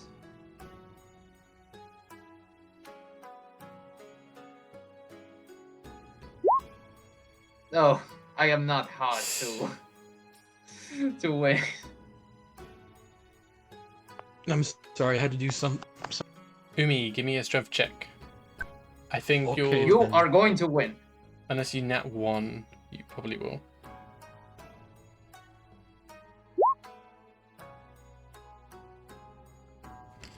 What? Hate to be that guy, but I said strength check. No, fair enough. Let me roll then. Shio would have won. I get mixed up by these two. I get mixed up by a lot. I'm sorry. That's fine. This is so sad. Of course. For a moment, it looked like Umi was gonna lose, but as he's pushed right down as far back as he can, this vigor comes back into his eyes, and his tattoos glow with a blue kind of glow as he pushes with one final strike, knocking your guy back off the ropes, and as you just kind of both on tippy toes at the edge of the ring, Shio falls first. He yells out as those chat tattoos just shine once more, pushing all of his strength. He didn't say a single word after this, so it was all building up to this moment. After that, you can see the sweat on his body. You could see him just kind of fainting and all that. So after that and all that, he just sits down, crisscross once more, right in the middle of the ring, and just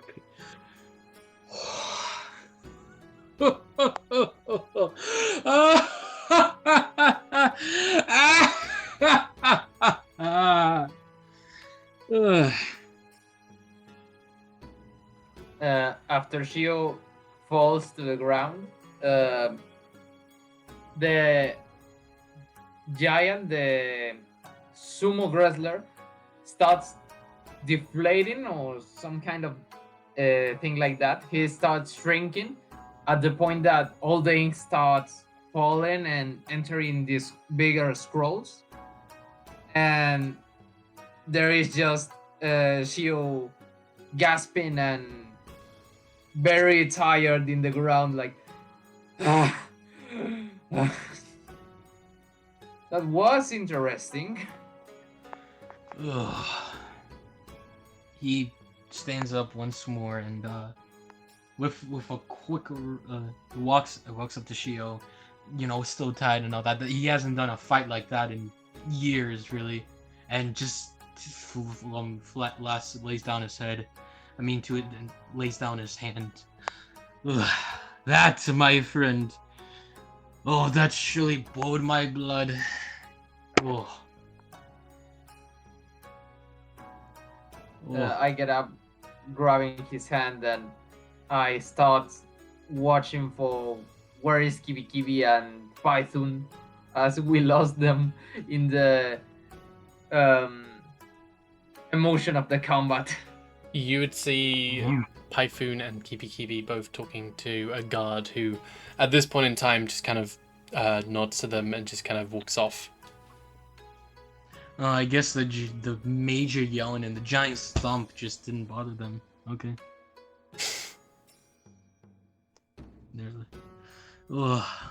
I guess they're talking about the problem that happened last night. Yes. I'm going to get some dumplings. I'll be right back. He says that, gives him a quick bow, and walks off to get some dumplings to wherever they are. Dumplings are important, alright? Shio just gets near Kibi Kibi and Python. And what happened? What did the god tell you?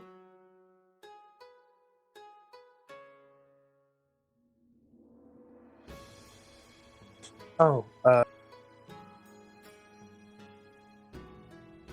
they were talking to us about what is it called?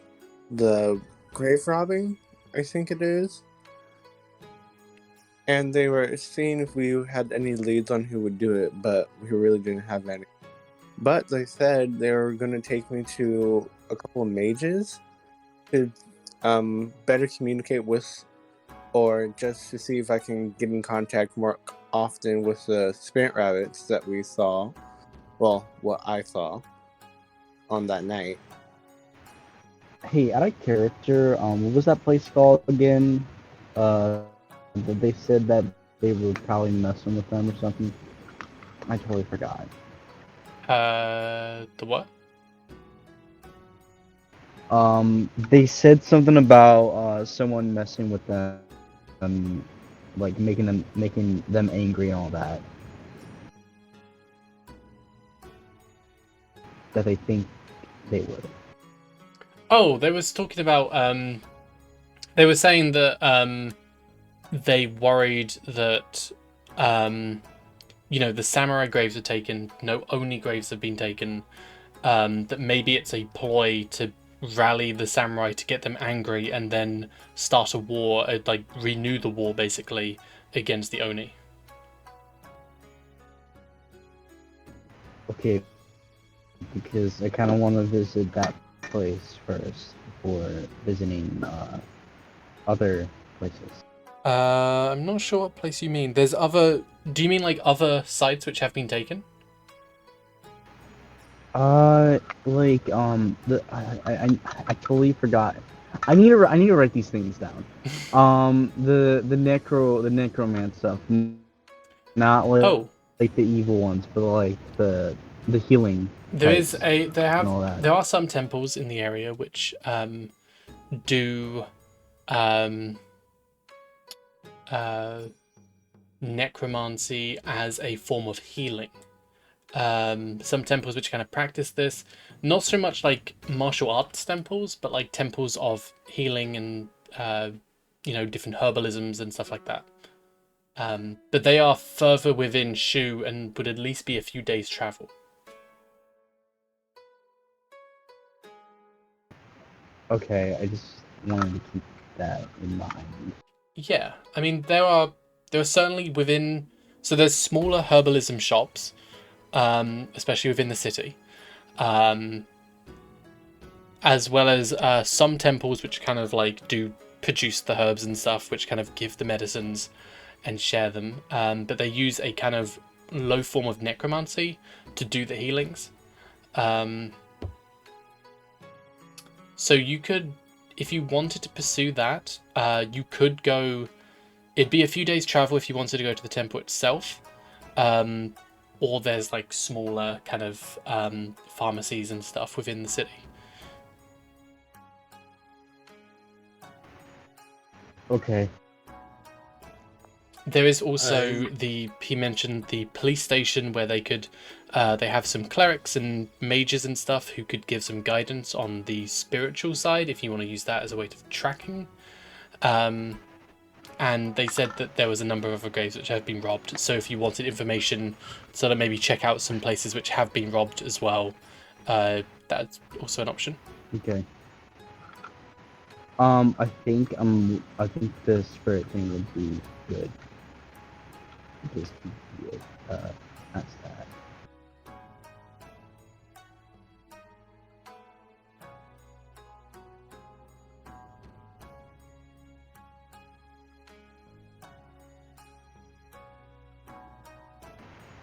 that. That's all my questions. That's it. Okay.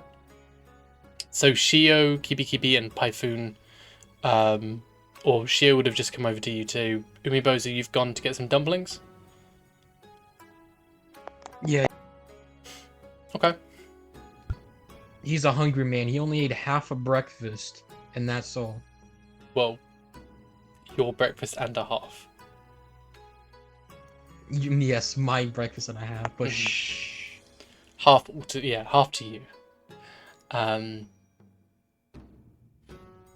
Okay. So what is the plan?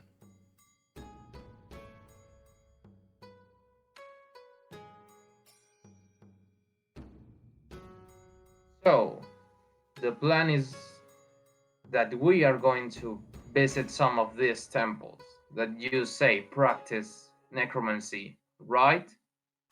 There's one big temple which does all the pharmacy stuff. It is a few days' travel from where you are now.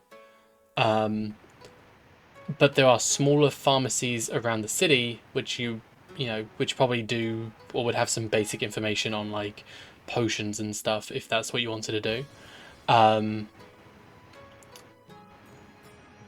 yeah, there's no. Okay. Yeah, these temples are kind of further out. They're not in the main capital. Okay, yeah, I understand that. Python's gonna. Okay, so Python's gonna say, well, first we're gonna do the spirits, and then if that doesn't work, then we'll go move on to the temple.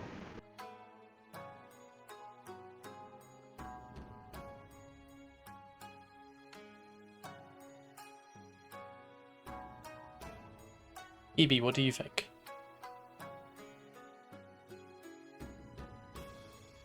Oh, sorry. What were we doing? Sorry, I like really skipped out there. I think Python is suggesting talking to the clerics and mages at the police station and just kind of getting some guidance on your spirits and maybe using them as a way to find. It led you to one place, trying to use it to find another place. Or if failing that, going to one of the temples which does, necromancy as a form of healing, to see if they have any leads.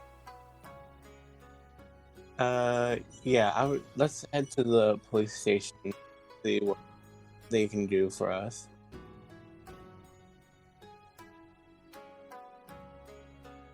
Like, let's talk to the mages at the police station, I mean, yeah.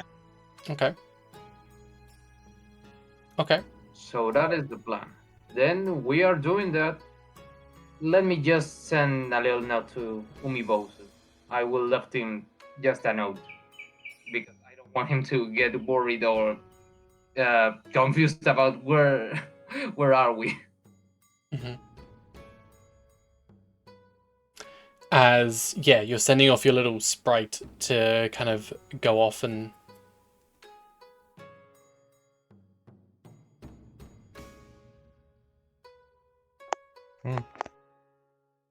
as Umibozu, you'll see a little ink, like 2D shape ink, like almost an eye, kind of fluttering around you.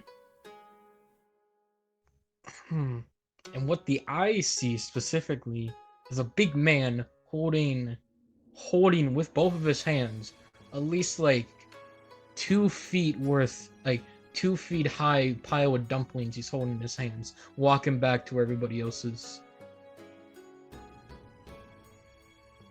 Okay. What can I say? Okay, we'll say then you are all joined together now. And as I have dumplings for you, my friends. You then explain the plan to Umibozu to go to the police station, and then you head on.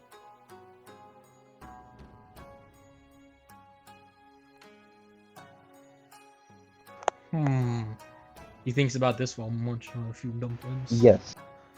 And how long do you say this would take again?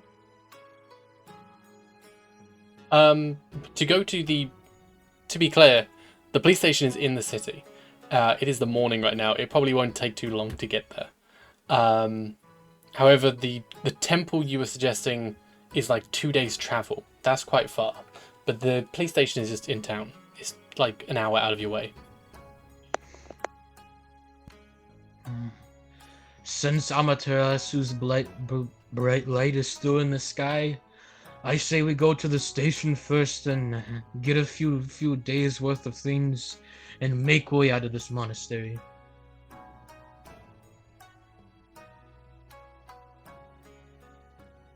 Two eggs Okay. in one basket, if you would. As you make your way to the police station, going through the main town, you're noticing everyone's still kind of rejoicing from the previous events. There's a lot of commotion as people are talking about, like, you know, the lights which they saw last night. A lot of them still wearing kimonos.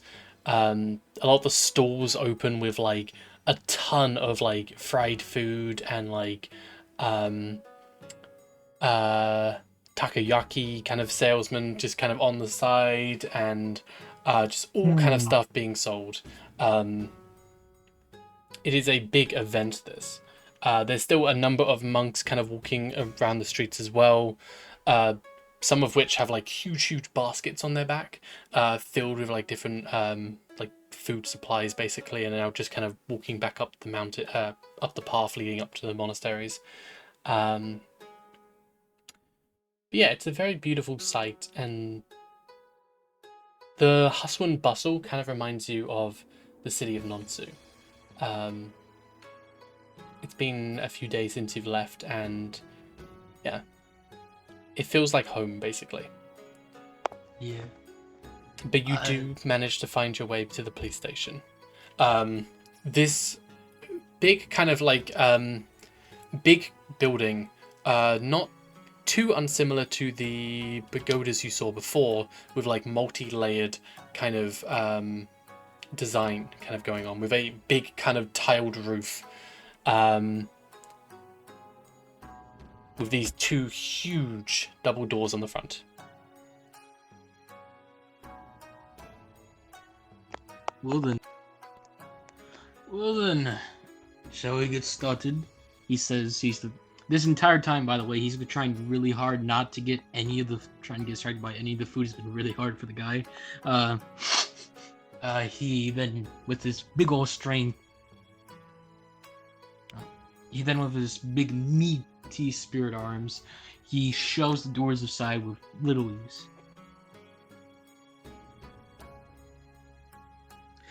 Let us get started then.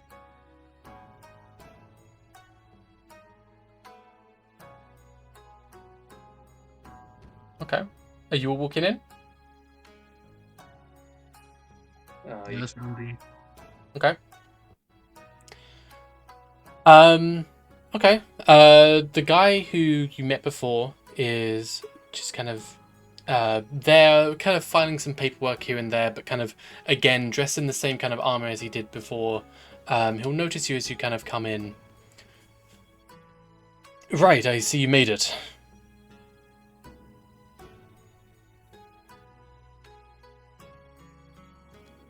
Kibi, was it? If you're looking for help with your spiritual guide there, we have some people who can potentially help you out. Yeah, that would be great. Where exactly in the? I'm assuming we're at the like police area.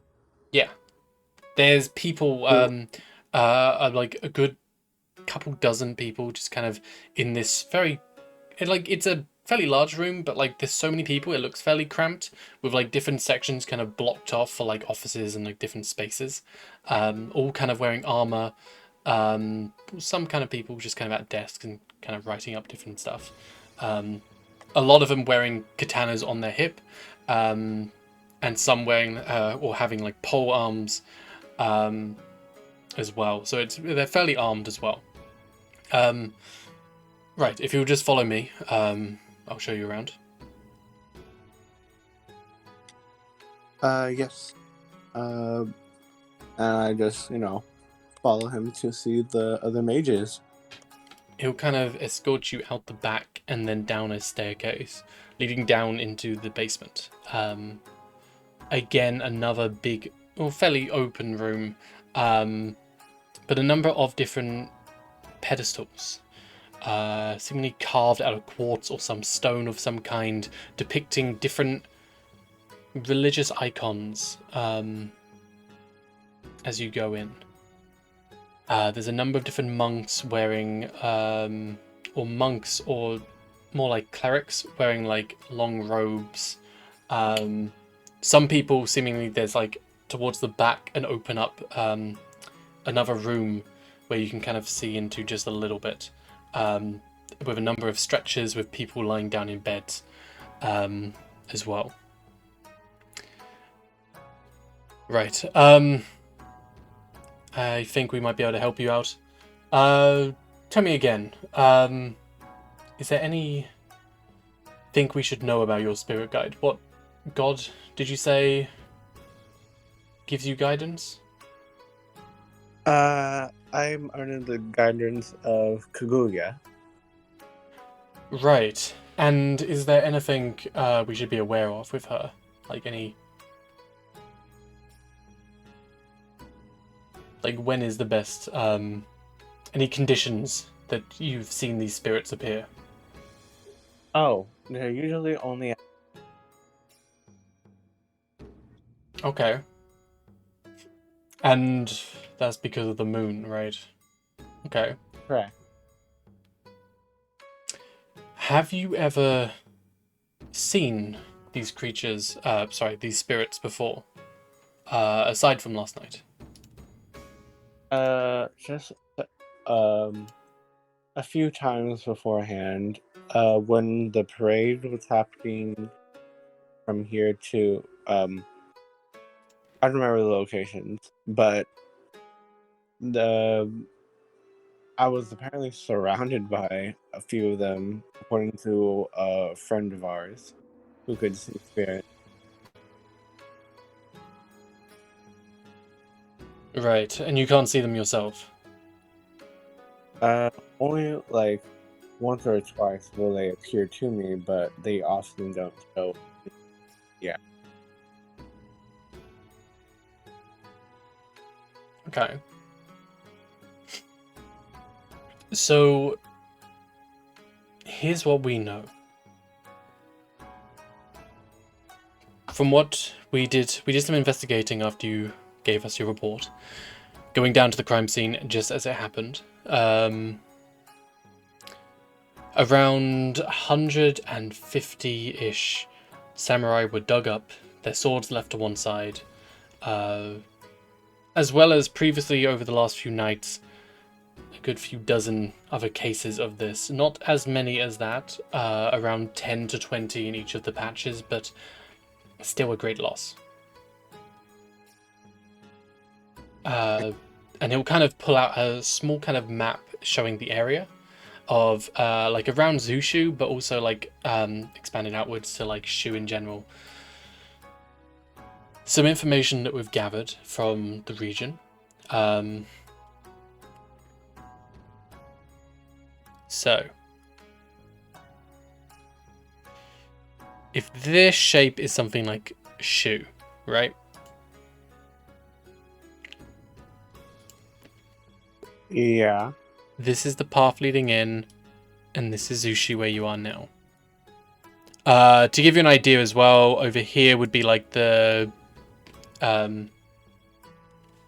necromancer kind of temple where they do like healing and stuff. This is where the temple of the astral self is, and this is kind of where the temples previously were, as they are like lining the kind of path in, and you would have come from one of them to Zushu. So there was a number of attacks, kind of some over here.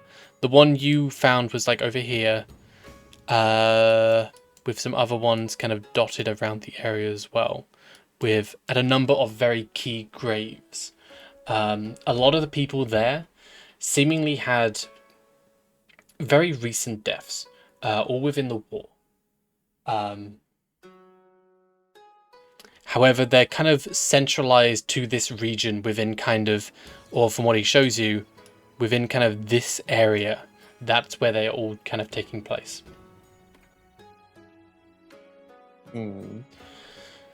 We know they're nearby. We just don't know exactly where or when they'll attack. And do you have anything can help us with? We can wait till nightfall. Maybe send out some scouts to have a look around, and then if your rabbit decides to show up, then you could go and have a look. Yeah, I think that'd be. I'm sorry, I just came back. What's going on? So the purple is the X's are where the previous graves have been taken up, with kind of within that section. They've seen sightings of a number of different graves in that area being taken up. A lot of the graves, normally in patches of 10s or 20s, whole platoons. So people who fought recently in the war, whole platoons are taken up at a time. You would know, or you may not know, but like the 150 people which were taken up there, Pyphoon, you probably would know, your father was in charge of a fairly big kind of squad. He was a leader of some kind. However, you don't quite know his rank, and you didn't quite know it was that many people.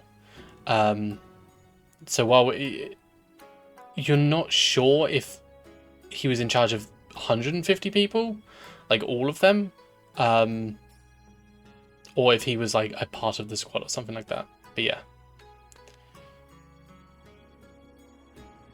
So, okay, so they're taking people, the recent, like, is it like a platoon of like grave sites and such? There are graves in this area of people who were killed in the war, and they are buried with whoever's in charge, with their squad all in one big grave, like one big patch together. So it's kind of like a squad burial site. The site that you stumbled on was the biggest that had been dug up in one big go. The rest had been dug up in like squads of 10s or 20s. The one you found was the biggest yet. Oh man, out of character, I have a really bad feeling about this. Like, really, really bad. So this is the information we have. What do you want to do?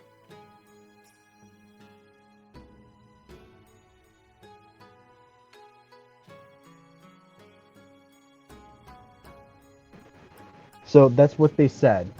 That's, to Kibi in the group. That's what they're telling all of you.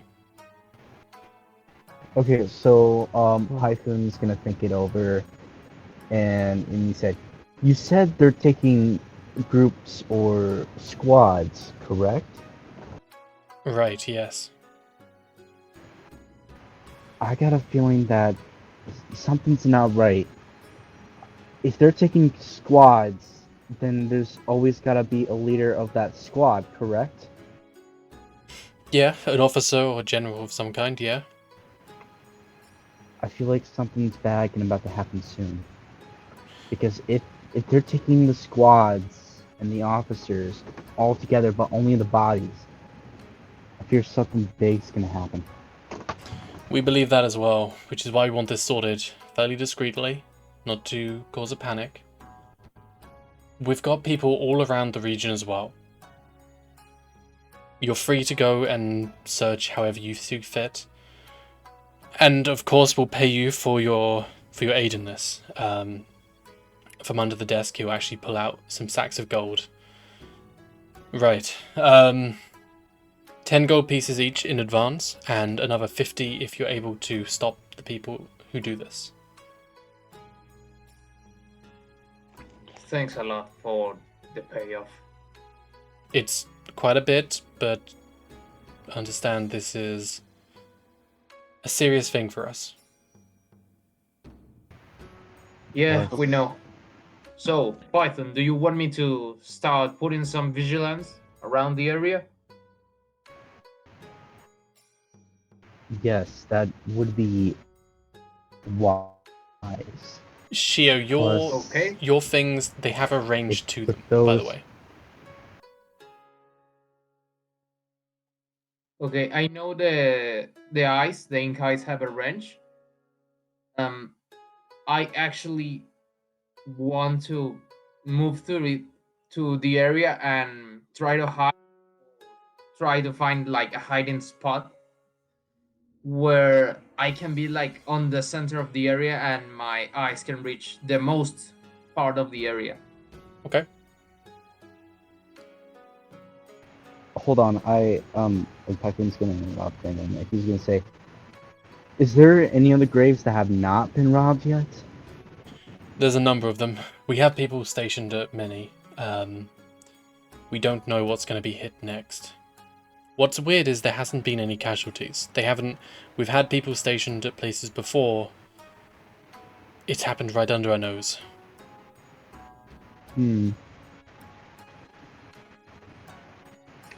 Why won't we stay at one of the grave sites and hide and see what happens? Just watch. I know that sounds wrong, but if we do this, if we watch and see what happens, then we might find out who's responsible for this and probably follow them to their hideout.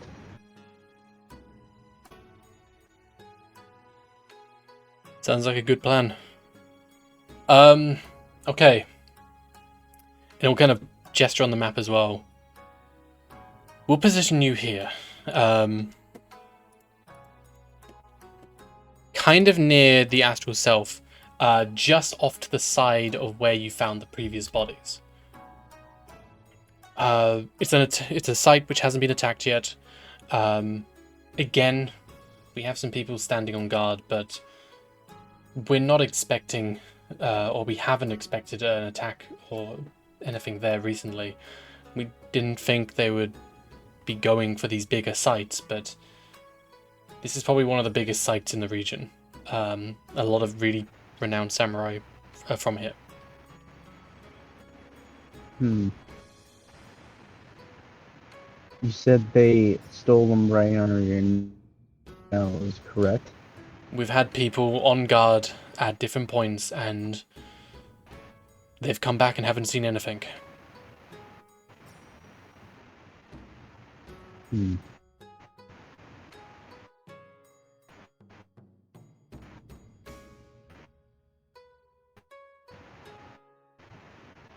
Well, if whoever done this probably kept scout on where the guards are concerned, or might, but what if he moved the guards out of the way so it doesn't look away with the bodies? Again, we don't know. We're doing our best to stay on track. Mages with detect magic, just in case anything comes up. Nothing yet. There have been reports of, or a word has caught my ear, at a few of the sites which have been attacked, where we've had guards stationed, they seem to just, or at least for a part of their watch, they seem to just black out. And seemingly that is when the bodies were taken. But only for a few, like an hour at max. Not enough time to dig up that many bodies.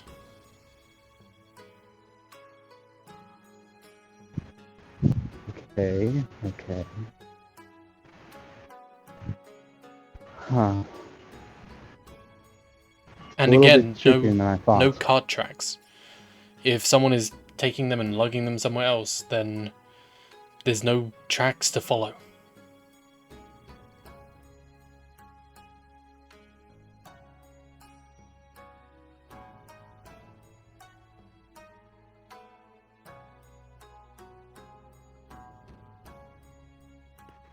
Okay.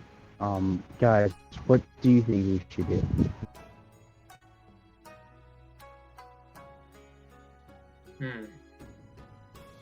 At least for me, I can't do anything else except for, well, guarding all the possible terrain that I can. But, I don't know.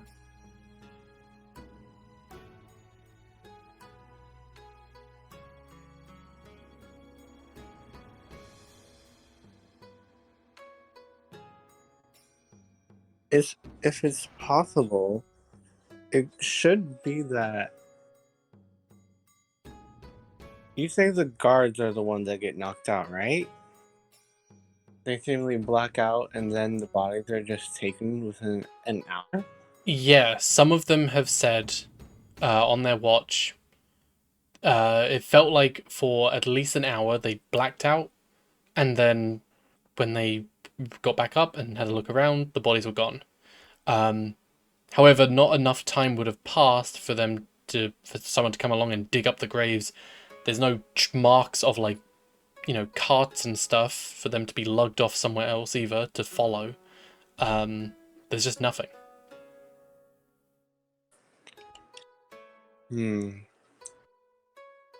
Maybe there could be.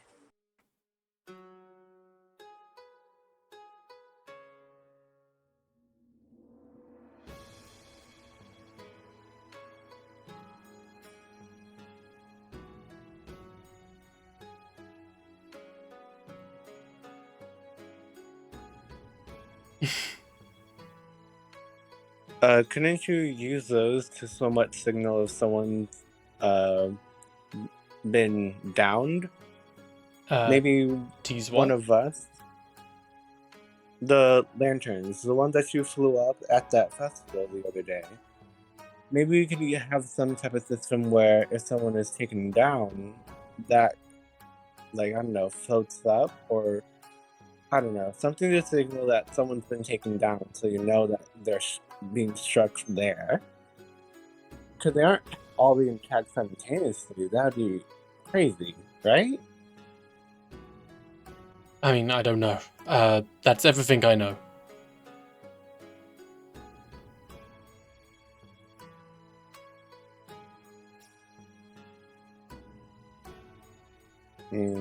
I see. My guy is not to rush you, but I do need a decision.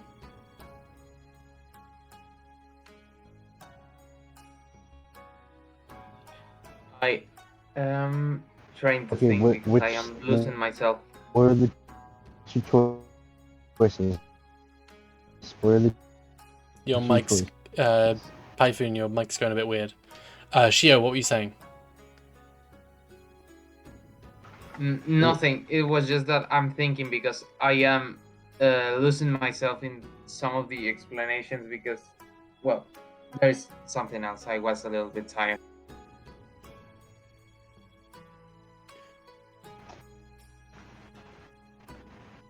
So he said, basically. Okay, so. Yep.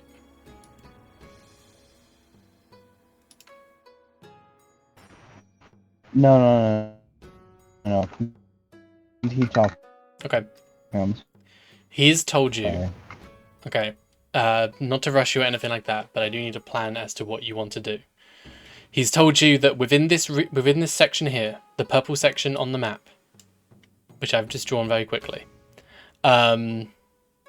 he's going to station you to a gravesite here, which I will mark in a lovely pink, which is kind of close to where you are now. It is the biggest mass grave with like a number of different squads all together in one area. They wasn't worried about it being dug up before, but now with the recent one, they're kind of worried, which is why they're going to station you there. They've told you that sometimes the guards just black out, and that's normally when it happens. But there's no tracks leaving, and it's not enough time for someone to come along and dig up all the graves individually. Unless it was like a big group of people coming in, but something like that would be noticed probably.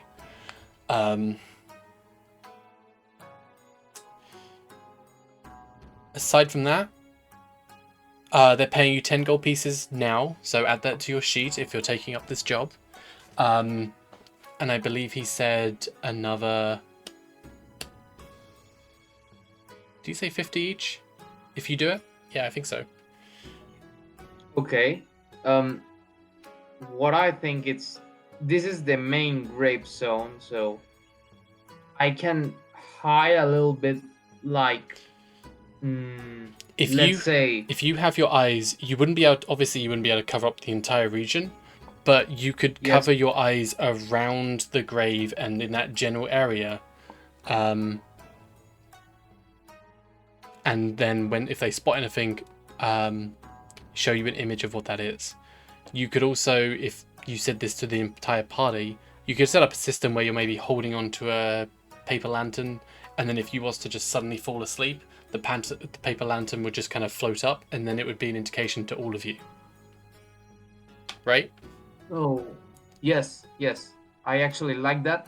And another thing, I would say that we have at least Python and Kibi hiding in the sides of the grave, and if they see a signal of any kind that I can give, I can perform thaumaturgy or druidcraft or earth molding, that they know to stay prepared for bandits or things like that.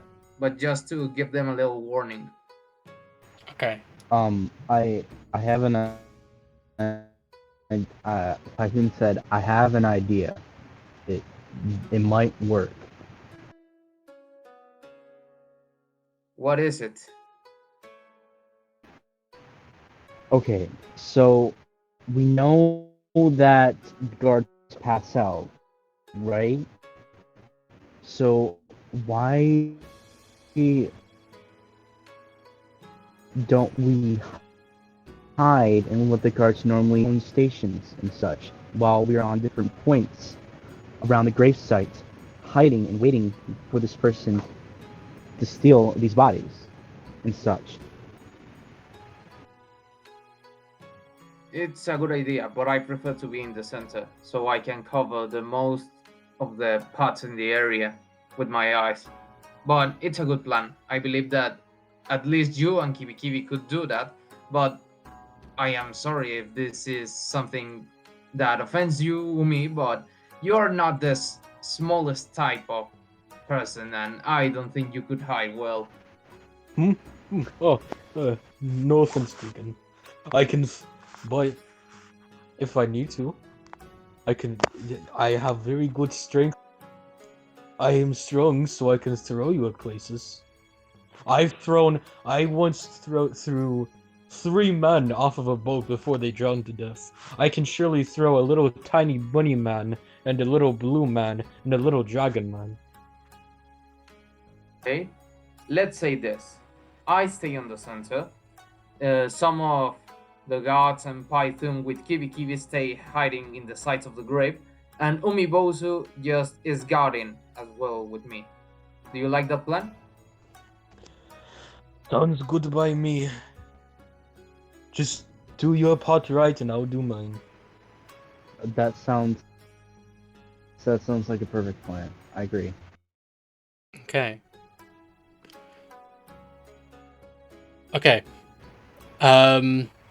If you're happy with that as a plan, you'll take a bit of time to kind of leave the police station, and then you'll head over to the grave. It's still kind of early. You have a little bit of time to pick up anything if you wanted to. If not, you'll kind of head to the graveyard for around nighttime. I want to see if do they have any like health potions or things like that? Yes, there is actually. You can buy a I was health about potion. to ask the same thing. Oh, how much gold does everyone have on them? I have 19. 31 pieces of I gold. have 19 right now. Yeah, health potion is 50. 50 or 50. 15. 50, 50. Okay. Yeah, I can't buy anything. Okay, so you head to the graveyard. No, never mind. Head to the graveyard at nighttime. So you're going to position yourself with Shio kind of in the middle, sending out your eyes all over the place. Kibi, where do you want to be? I should probably explain. So this is a fenced-off graveyard with some samurai graves and some other ornamental graves of not warriors, but people of noble status. It is around 100 feet across and about 200 feet long. With just a number of graves kind of dotted around the place. But there's a lot of people packed into a very small area here. Beyond that is like a fence kind of encompassing that. And then beyond that is just kind of some grassland going forward.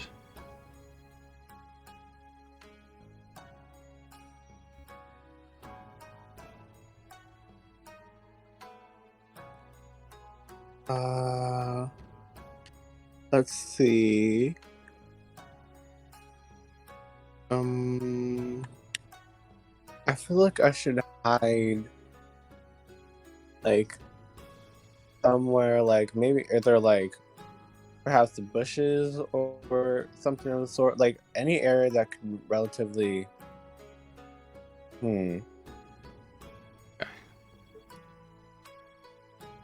Towards the lower region, it's a bit more overgrown with some trees and some bushes around.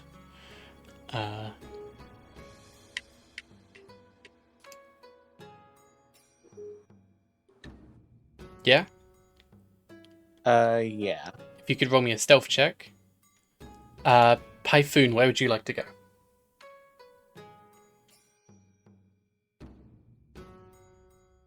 I'm probably gonna stick to the trees and hide up there. Okay. If you as well could roll me a stealth check. I'm going to put you closer to Kibi. And Umi, where do you want to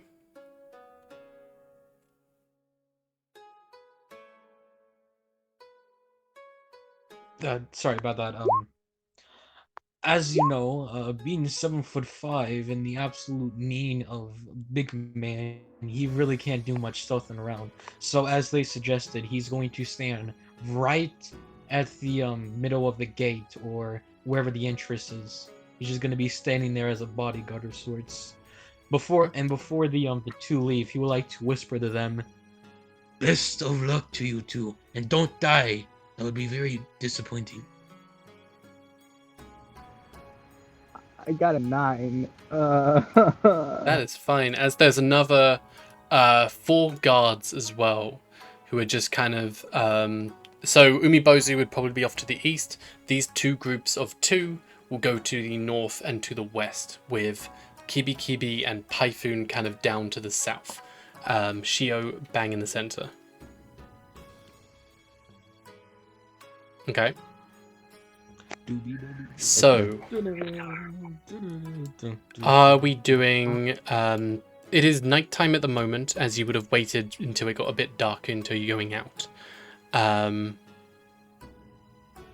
I'm going to assume if Python and Kibi are kind of stealthing, you don't have lanterns? You probably... No, we don't. Okay. The 2 I other... am the lantern. Okay. Umibuzu, you have a lantern, so if you was to become unconscious... No, that's because of my arm. Okay. My arms, he lights up, I forgot to mention, yeah. He lights up his arms to give off a little bit of a glow, because he is the torch. The 2 other groups of soldiers are kind of off to the north and west. They do have lanterns, so if they fall unconscious for any reason, the lanterns will just kind of rise up into the air. So, it is nighttime, okay? Assuming you prepped a little bit beforehand, making sure you were rested so you weren't like tired throughout this. What does everyone want to do? I'm just gonna stare. I'm just gonna stare out. Just keep watch. hidden. I want to place the card that revealed in the Kappa session. You know, the card with blue points and like blue fireballs in the ground, and just start watching again the eyes. Okay.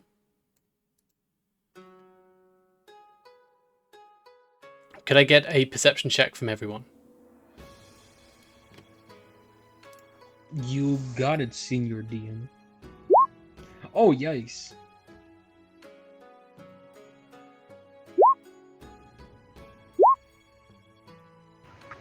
I got a 10.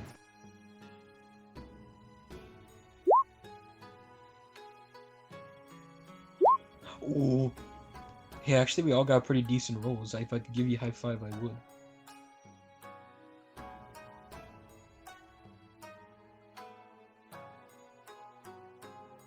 Okay.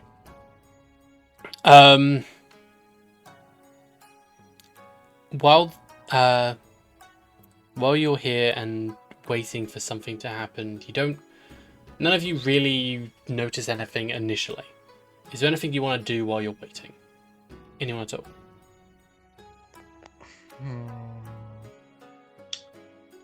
Can I try to sense for a spirit rabbit, even though I'm not sure they're here? Can I just try to sense if they're anywhere in the vicinity? I'll say, with your 14 perception, you are actually able to very faintly see one. Kind of somewhere in between where you and Shio is right now, sniffing at one of the graves. Are you like actually sniffing the graves? That'd be funny. Well, the rabbit is sniffing one of the graves. Oh. Okay. Yes, smells like death. I love it. From where you are positioned, it's around 40, maybe 45 feet from where you are. Like right in front of you. Nice. Okay, that's telling of what might be about to happen. But at least I know that there's something around here.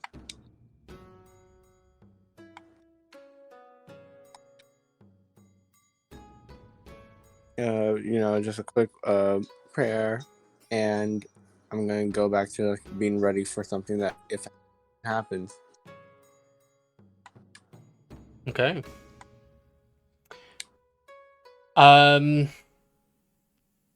Shio, you would probably notice first. Your eyes don't show anything, but after a little bit of time, a few hours into this, you're going to see the lanterns from the north start to rise up. And then a few moments later, from the west, the lantern starts to rise up as well.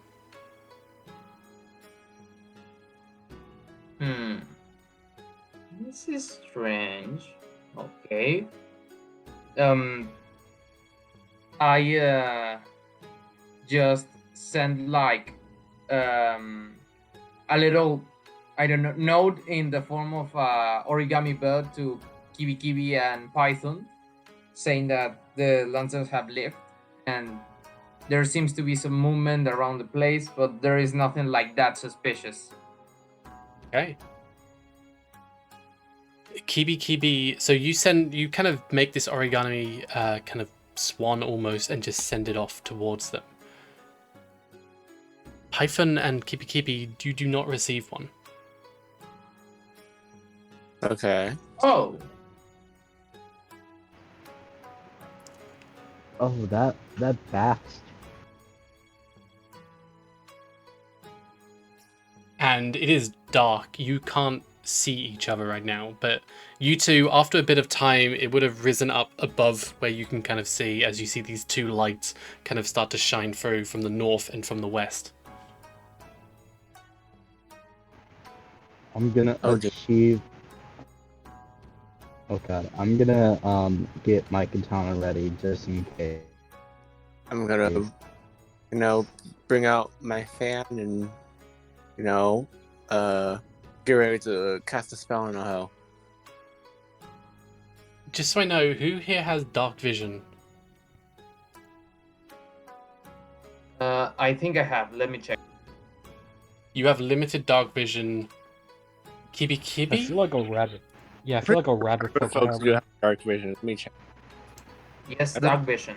Wait, do dragon hold on? Dragonborns do not, and I don't think Goliaths do. No, A we do rabbit not. fool can I'm see within 9 lying feet. in the dark.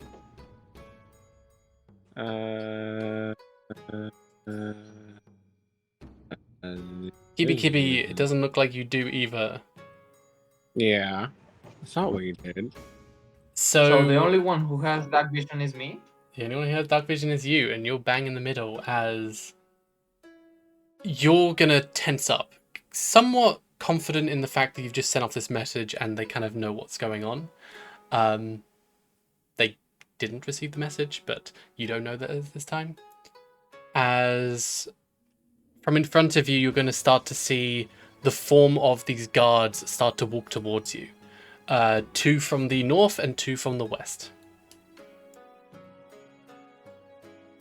Okay.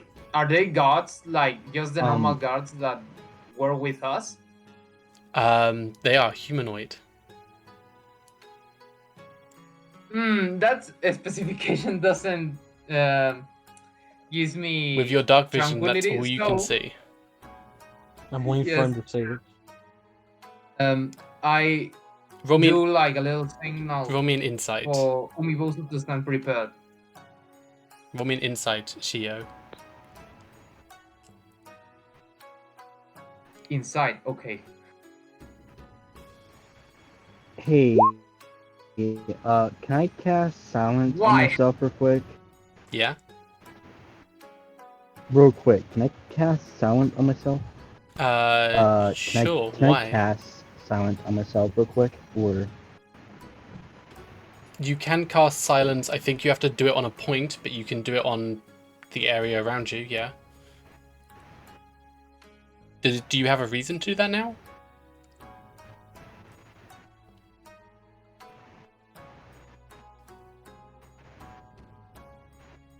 I kind of want to do that just in case.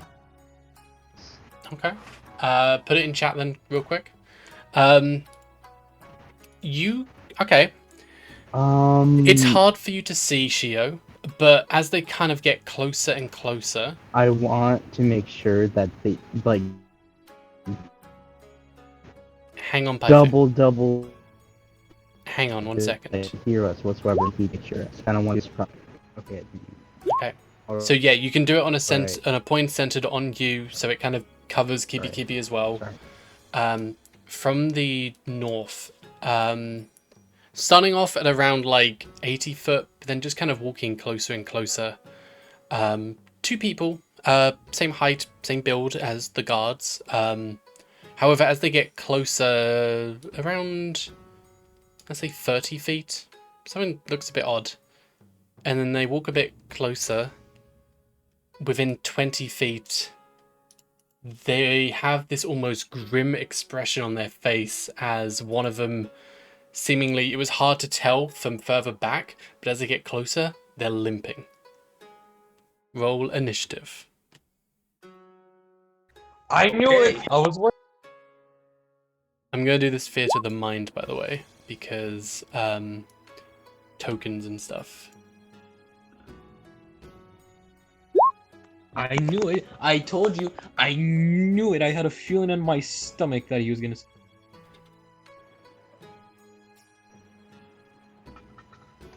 I knew something like this was gonna happen. I knew it. It says something like, you want to send this result to the turn tracker, but no token was selected for mine. Okay, sorry, my mistake. Okay. For some reason my computer decided to be laggy on this. If you could all select your tokens, please. Throw them on the map.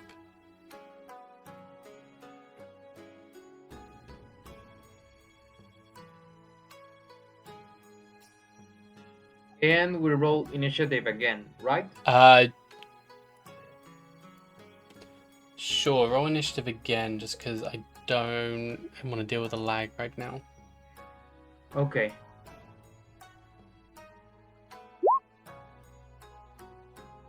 Right. I have a -2 on initiative. That's hilarious.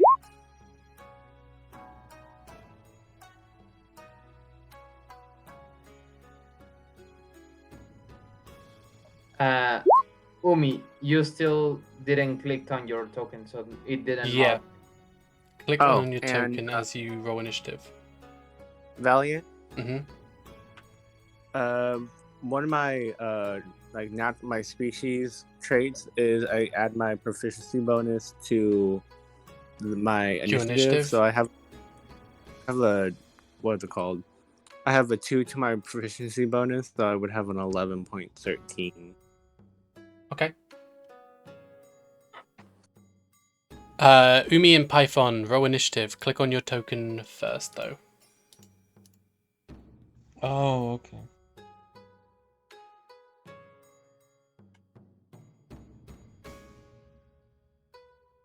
Sorry about this.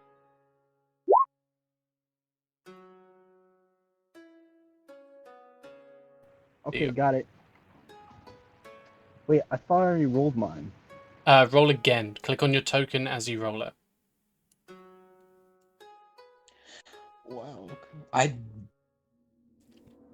These point somethings are weird to me, man. It's just your deck. So if you get the same number, it just kind of helps with that. Why is the initiative tracker gone? Sorry, it is a Thursday evening. A lot of people are playing, I guess. Well, 3 session ends and this our first fight. I'm excited. Apologies if this runs a bit later than expected. I was hoping for this to be a bit earlier. Okay. As Shio, as a few minutes in.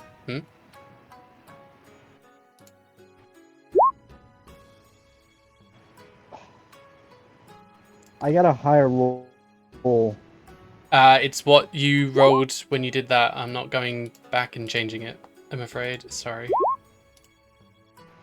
Oh, okay. Never mind. Thank you.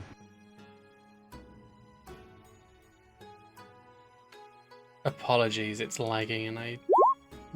So I'm going dead last. Alright. Oh no, there is something going worse than you. Wow, we are fighting a lot of Fallens. Shio, after a bit of time, you're seeing these creatures limping towards you, seemingly still partially dressed in samurai armor. However, they're not wielding swords, and they're just kind of with their hands and claws. Pyphoon, it is your go. Did you wanted to cast silence on yourself, right?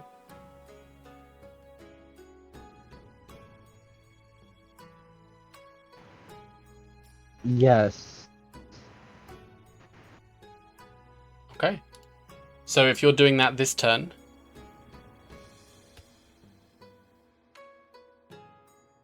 if you put it in the chat real quick.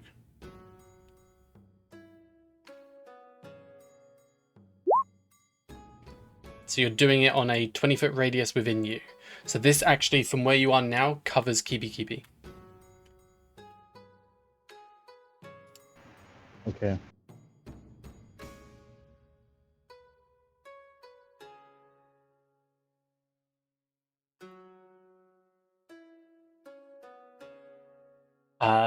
Okay.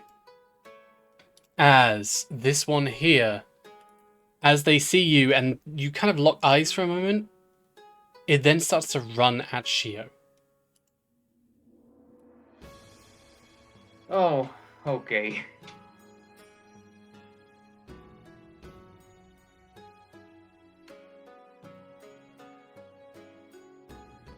Okay, and this one runs at you, and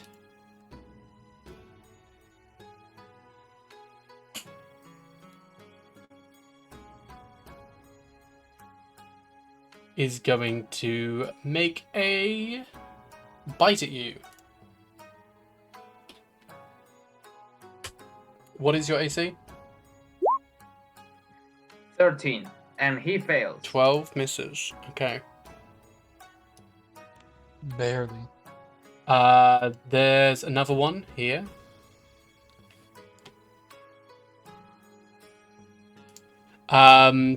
Which will be slightly out of range from you, but you'll hear some like grotesque noises from coming from further up north, and you'll hear some yelling. What does the yelling say? Like screams of terror, like, ah, don't bite me. Oh, okay. Kibi Kibi, Yes. it's your go. Yeah, I'm here. It's your go. Oh. Right. Okay. Can I see anything like in front of me, or like do I see these fallens around?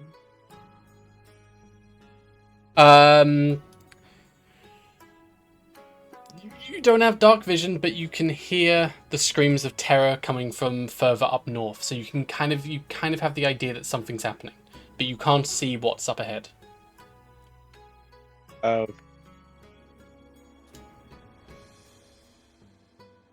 So currently, right now, I'm gonna.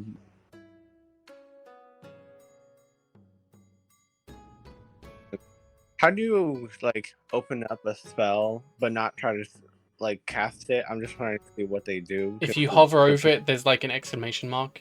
Oh no, there's a speech bubble. If you click on that, it'll throw it in chat, and then we can all see. Okay. I wanted to do.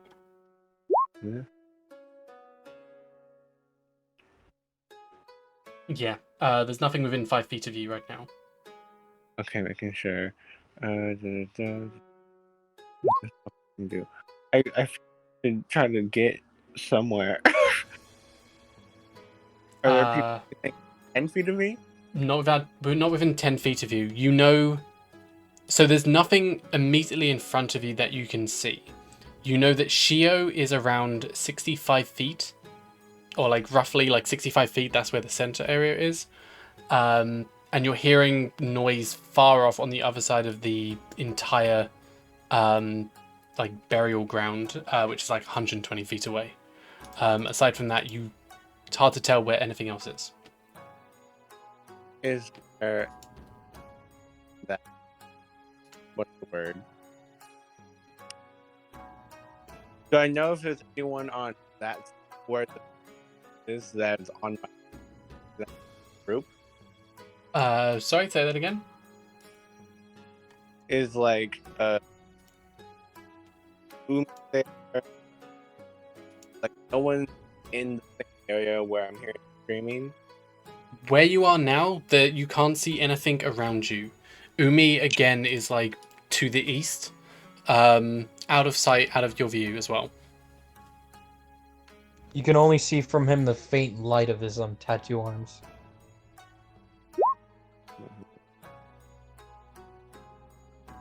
Okay.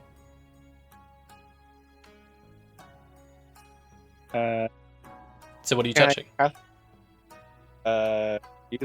have the fan set What? Sorry, what are you casting it on? my fan, the one I have. Okay. So you cast it on yourself, which kind of gives a 20-foot radius of dim light in the area. Everyone, like Umibozu and Shio, will all see this as well.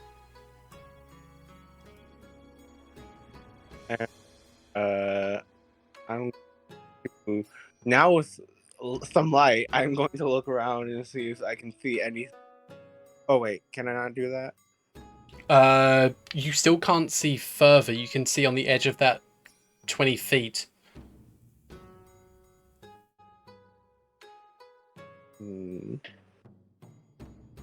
I don't. Aside from that, I don't think I can do anything. Okay. That's your action. You still have movement. You still have a bonus action.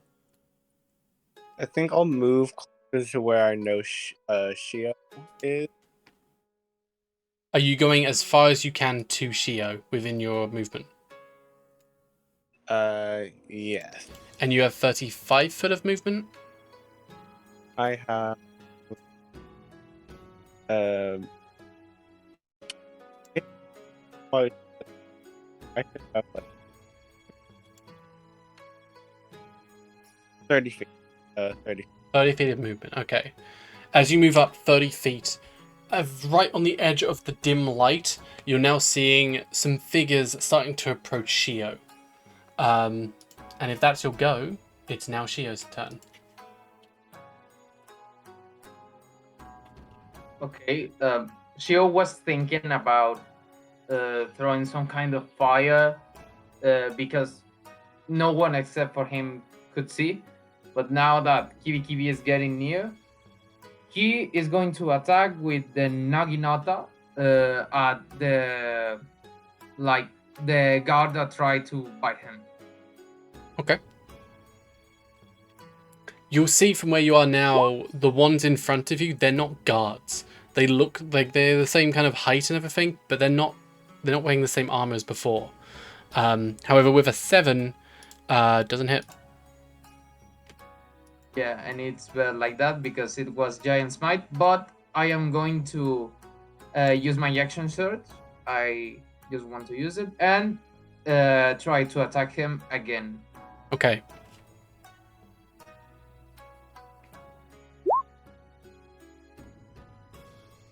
Doesn't hit as well. Huh? It misses again? 11 misses, yeah. Okay.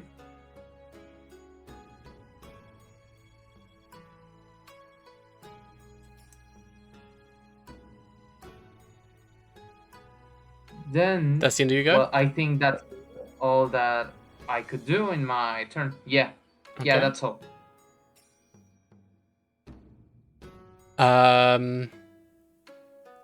This one here, coming from the west, is also going to start to run at Shio. And as it does so, it's going to let out this roar, this primal kind of noise, which a lot of you would be able to hear as well from where you are. It's going to go up to Shio and it's going to claw you with an 8 and fail.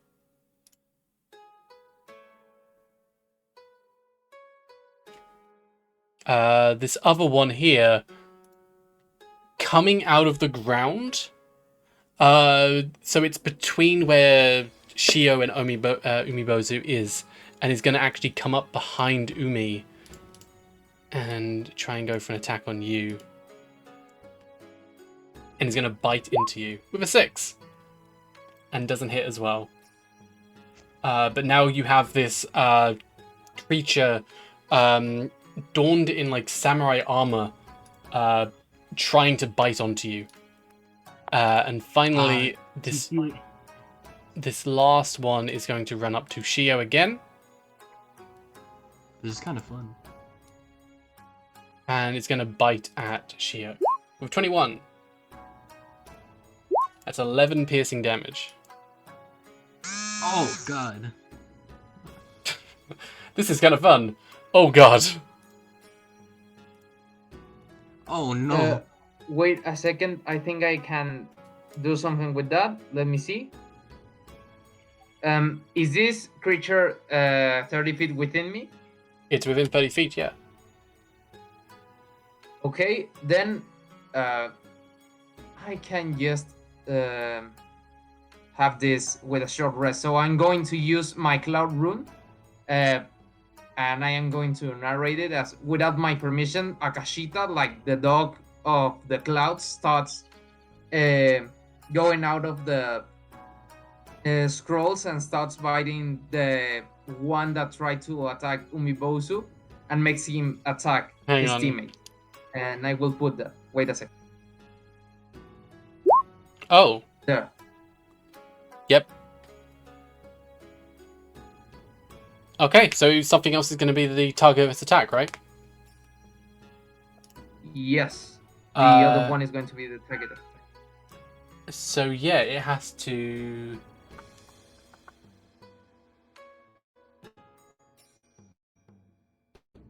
Okay. So it just happens, no check. Okay. Yeah, as its friend is going to be the one it attacks. As it kind of runs up to you still, but as it kind of goes to claw, Akasita will kind of come in, and then it will guide its attack and bite into the one that was also next to you. It is now Umi's go. Alright then.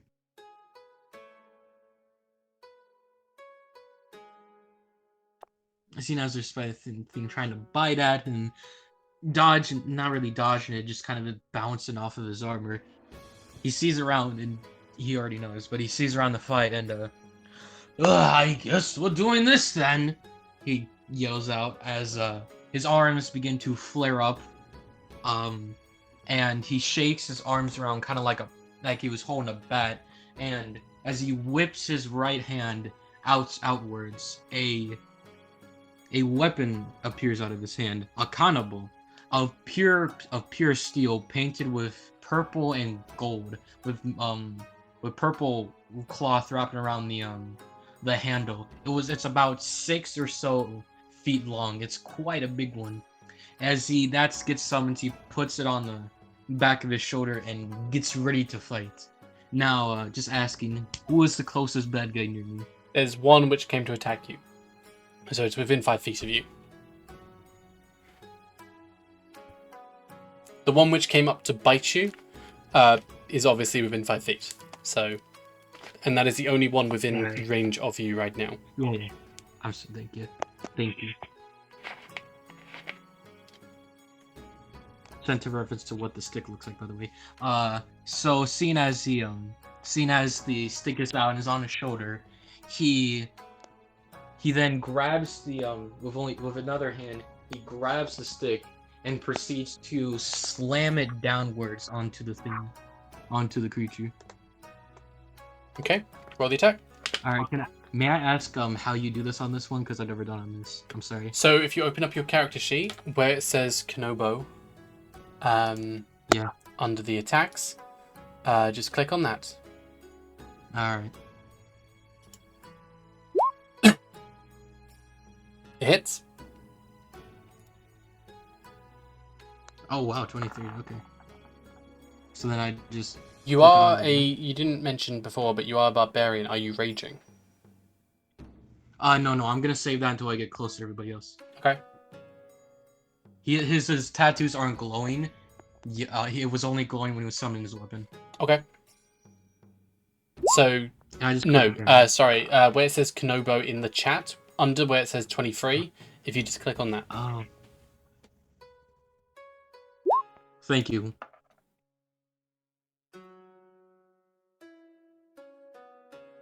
With 12 damage, you blast into it as you kind of whack it in like the ribs. You hear like a number of cracks as you do so, but it just kind of and just kind of stares at you still. Ugh, adorable one I see. Oh, I'm quite rusty, but it'll be fun. Is that your go? Yep, there's not much else I can do. Thanks again for teaching me that. Okay. There's one more here. That seeing the light that Kibi is shedding, it won't be able to attack, but it's going to go into a full sprint down on all fours and just bound its way over to you. It won't be able to attack, but it's between you and Shio right now. Pyphoon.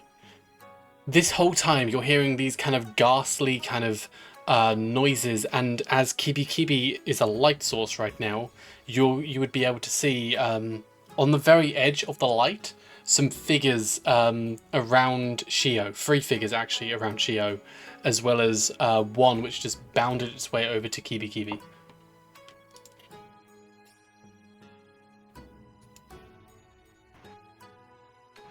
Okay, so that one.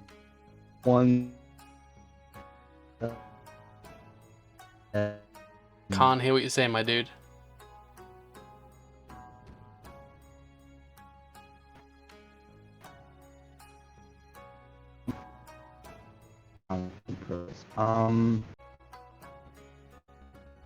Oh.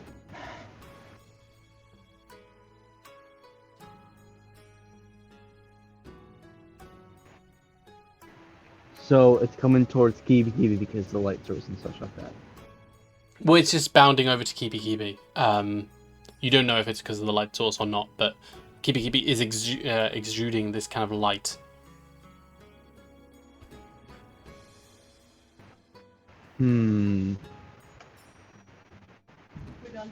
Okay. Is it straight in? Can I hear this? Is it coming straight in front of us? It is around 45 feet from where you are now, but it is within 5 feet of Kibi Kibi. Okay. Could I use? Hold on.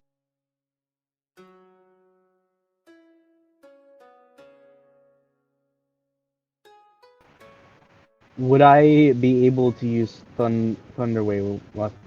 My spell Thunderwave without hurting Kibi Kibi whatsoever? If Well, Kibi hurting the Kibi is undead within soldier. range of it, then he will be hit as well. Also, Thunderwave will make a big boom when you do it. Right. Unless you have like the evocation thing, but I don't think Okay. you do. I don't.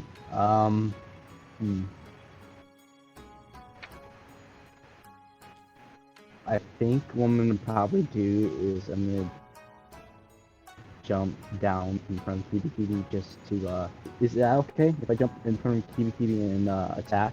You This thing with my could katana? use your movement to get to where Kibi Kibi is. You're in a tree right now. You can't jump over in front of Kibi Kibi. Oh, okay. Well, I'm gonna move towards Kibi Kibi, and then stand in front of his way, and I'm gonna try to slice at it with my katana. Is that good or no? From where you are now.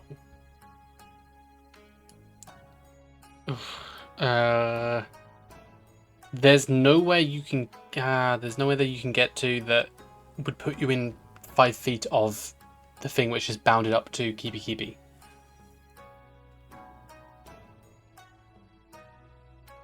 If you move it is 45 feet away from you. You can't. Your movement is 30 feet. You can't move.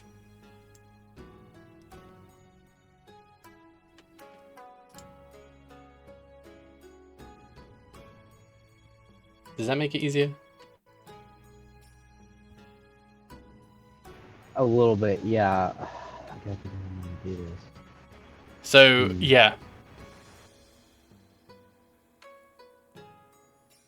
See what I mean?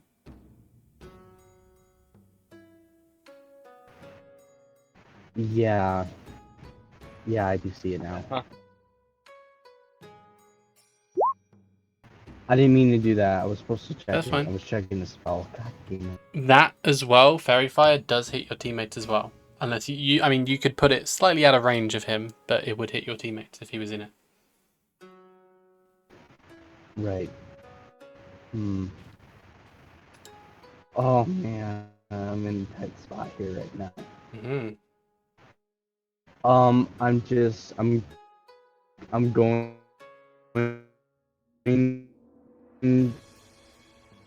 to move. I'm going to sprint to where Kibi Kibi is, but not all the way because I don't have enough feet to go over to them.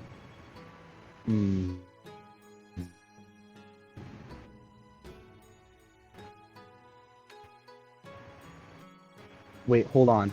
Could I, if I run almost close to Kibi Kibi, could I distract it to come towards me? You could try. It still could though. It still could attack Kibi Kibi. You can't. If you use your action to dash, you then can't use your action to push Kibi Kibi back if that's what you wanted to do. You could try and distract, like make yourself more of a target, but. Oh man. I'm just going. Yeah, this is a tight spot right here. Yeah. Huh. It really doesn't help that everything's gone laggy for me. Okay. I think words, and then I'm gonna stop where I am near TPTV and just stay where I am, and that's it.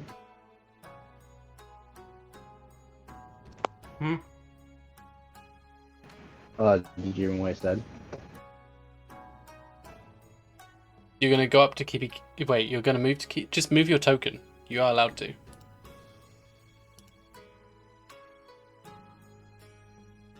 You should be able to move your token. Yeah, I was about to go do something real quick. Hold on.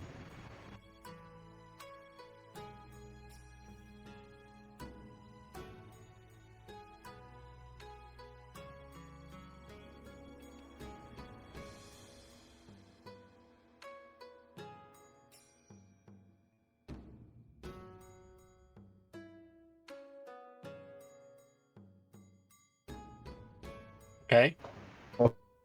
Okay. Is that good enough? That's fine. Is that your go though? Yes. I'm gonna go use restroom real quick. I'll be right back. Okay. This one here is going to take another bite at Shio.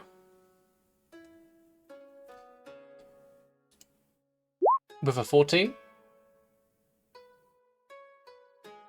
And it hits. That's 4 piercing damage. Of course. Kibi. Yep. It's your go. Ew, giant freaking weirdo zombie thing right in front of me. Not appreciating that. So I'm going to.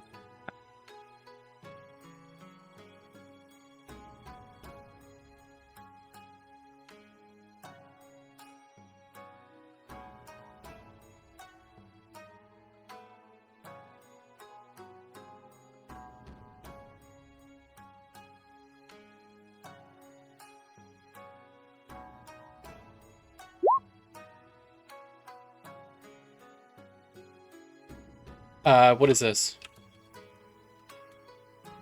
Oh, sword burst? Can you put it in chat as well? I'm gonna scroll up. Sword burst. So 5 foot around you. All creatures. Dexterity saving throw. Okay. DC 12. It fails, so it takes 1 force damage.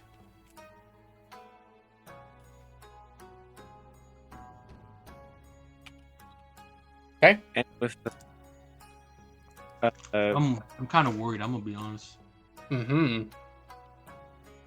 do I have a bonus action You do have a bonus action. on Earth?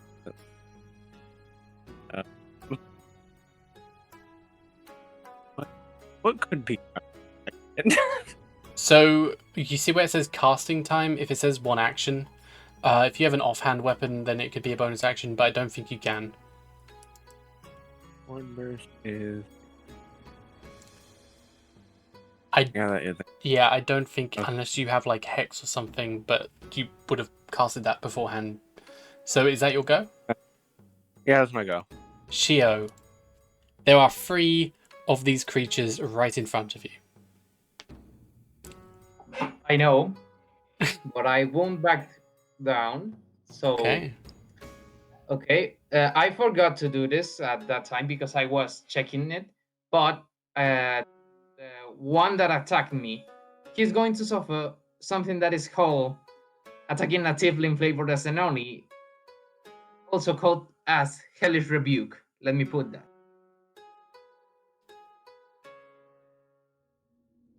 Oh, is this Um, hang on, put it in chat. I think it has to be on reaction after it attacked. Oh, As a general so rule, I can't do it. yeah, it's already passed. Oh my god. Okay. Next time though. Yeah. So I am just going to attack him with the Naginata again. Okay. Yes, Naginata. Also, I believe it still wouldn't have worked because it would use your reaction, and you used your reaction on the Cloud Rune. But you can attack with the Naginata. Please hit. That hits. Which one are you attacking? I am attacking the one here. Okay.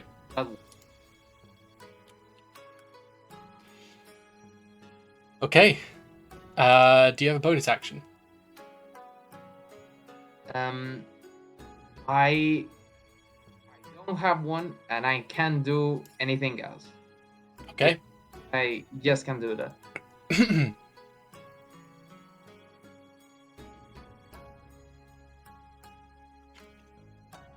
This one here is going to claw at Shio. Over 9. He fails. Oh, doggo. This one here dog is was fighting going for the to fight. claw at Umi. With a 7 and fails. Oh, foolish dead fool. As it kind of whacks its hand up against your armor, but just kind of wipes it down your armor, really. And this one here is going to claw at Shio as well. With a 12. They all miss. They all miss. Okay. Umi, it is your go. Alright then. Using the momentum from swinging downwards, he lifts his cannibal up, and kind of like a spear of sorts, he thrusts the end of the cannibal right into the stomach if he hits. If he hits, of course.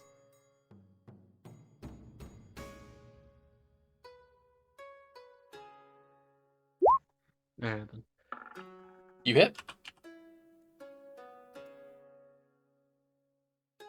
And I just click on the name. Yeah. Kanabo in chat. And that is enough to take it down. Alright, As- can I describe how I Yeah, go for it. Alright then. When I poke it in the stomach, it quite hurts, so it falls down on his knees. Using that, he then winds up. He then leans his weapon all the way to the back of him and swings upwards on the head, completely decapitating the monster by making his head fly up into the sky. Okay. It kind of and is gone for the time being. This one down here is going to bite onto Kibi Kibi. Apologies if it Don't sounds do it. like I'm rushing a little bit. I'm very aware of the time right now. It doesn't No, actually, hit. I prefer these longer times today. Doesn't hit. Pyphoon, though. Yeah.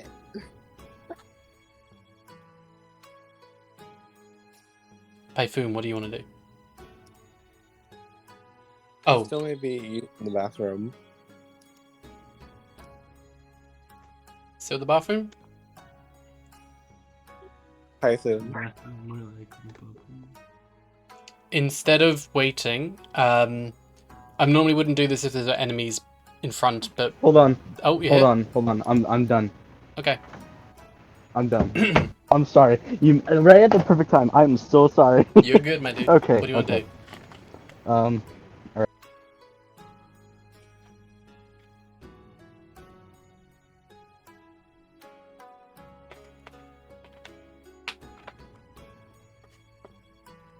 You're in range to hit it with your katana, which is what you wanted to do before, right? Mm-hmm.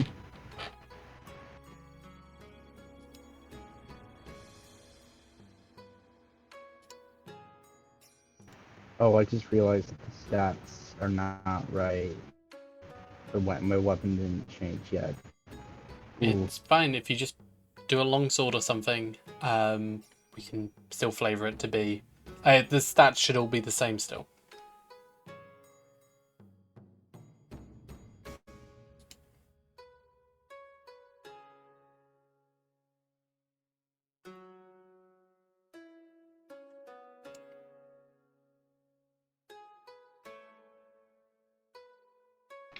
Hold Oh, on. you only have your great club.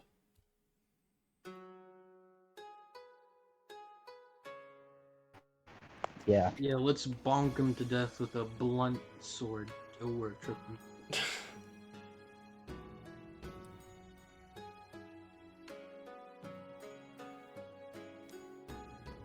I'm gonna add this to your I'm kinda character scared sheet, for you. and then so you can use the longsword I just added you as your katana, for now if you want to. You have the one-handed and the two-handed. Okay. I'm gonna use the one-handed katana, so I'm just gonna try to slice at it. Try to slice at its head.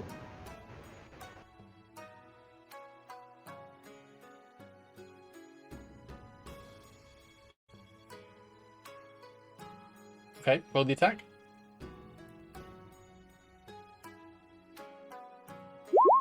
Oh, you crit. Sexy.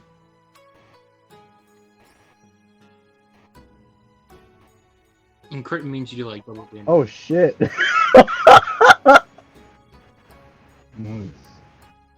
That's good.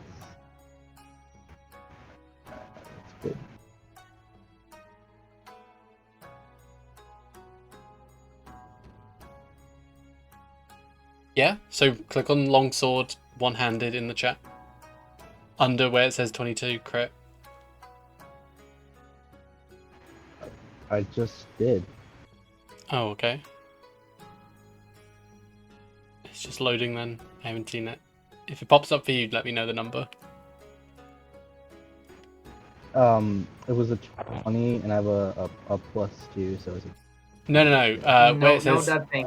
longsword one-handed in the chat. So where it popped up in chat with your crit number, click on longsword one-handed.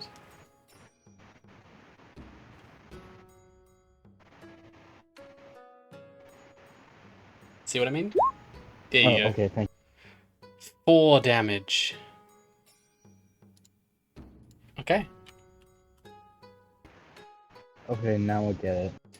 As you have a slash which kind of goes in, going straight for the neck, but you can't quite put your strength behind it. Very unlucky. You rolled like very low on your 2 dice, but you don't quite get quite into it enough. Okay. I don't think you have a bonus action. I think you want to do, right? I have bardic inspiration. Okay.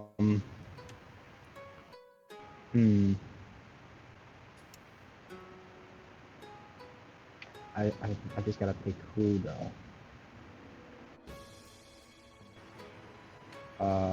I'm gonna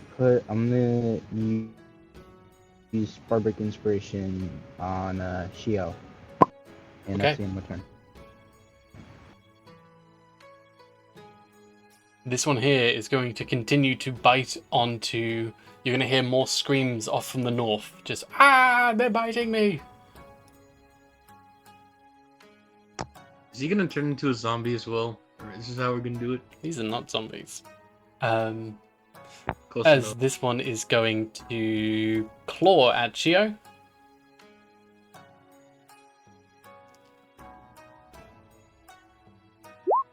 With a 21. Oh my god, all homies want to attack Shio, and I am I am a sandbag.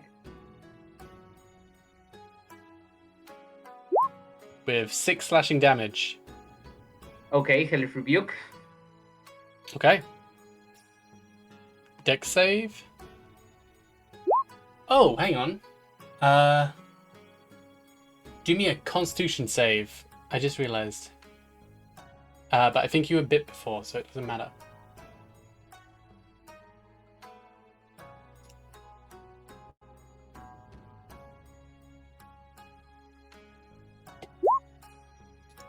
It fails. So it takes the damage. Yeah.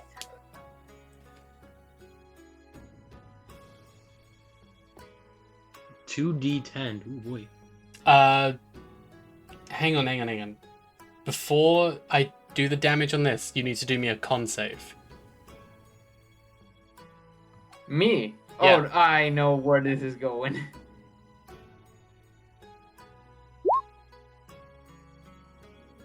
You pass. And of course, You're good. I pass. Yeah, you pass. DC 10. Yes. Okay, so roll damage on the Hellish Rebuke. As this one fallen samurai has gone to claw at you, it went and struck, but as it kind of goes back, this kind of inky flame is engulfs it completely. As it takes the damage.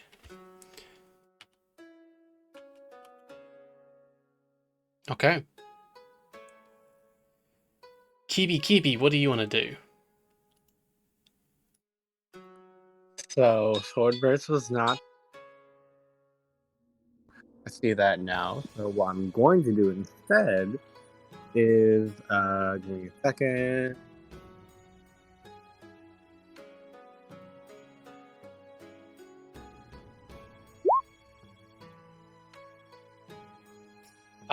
You will be attacking at disadvantage because it's within 5 feet of you.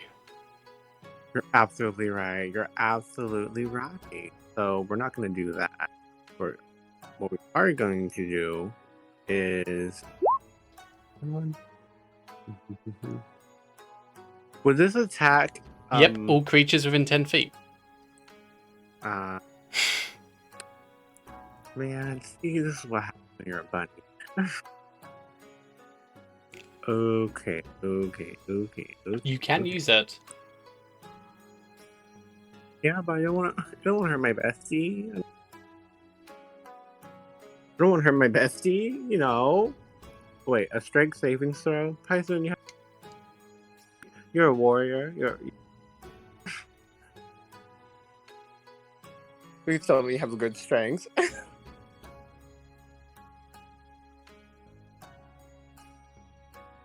As you go to ask him that, you do not hear anything because silence is still up. What do you want to do? Oh my god.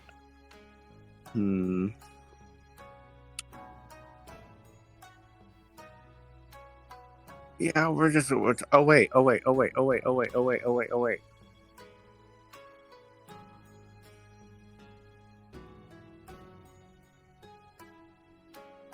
Not showing up on my spells, but I have this. Have Sacred Flame. Will that work? It will work, yeah. Not like.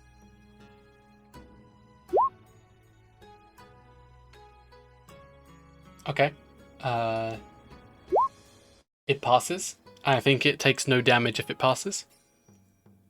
I don't know, because it won't freaking show up on. For some reason, it's in my attacks, but it's not in my spells. I can't check. No. I can't check, but I think they take no damage if they pass. Take one there.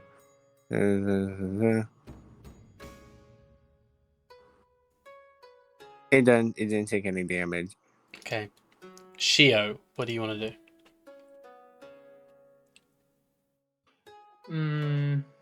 Okay, let me think a little bit. Of course, I want to attack someone with the Naginata, specifically that one, but I want to see if I can do something just right now. I will roll the attack of the Naginata.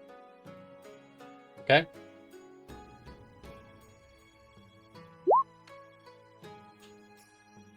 That hits. 1 damage. What are you doing? Who are you hitting? Yes. Okay. Let me see if I can do something else. Well, hang on. Who are you hitting? That one? Okay. Yeah.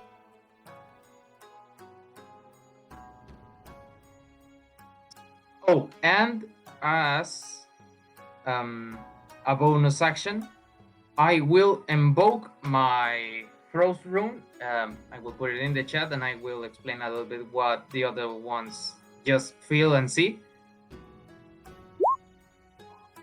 So from the place that Shio is, where you start seeing like, I don't know, like things forming in the floor, and when you turn around to see him, you can see that behind him, coming from one of the scrolls, there is like a tall woman with white skin, and around her there is a lot of snow falling, and around the shield there is like a nice mirror crystal, and that will give me all the benefits of frost rune. Just that. Okay. This one here is going to claw at Shio. And fail.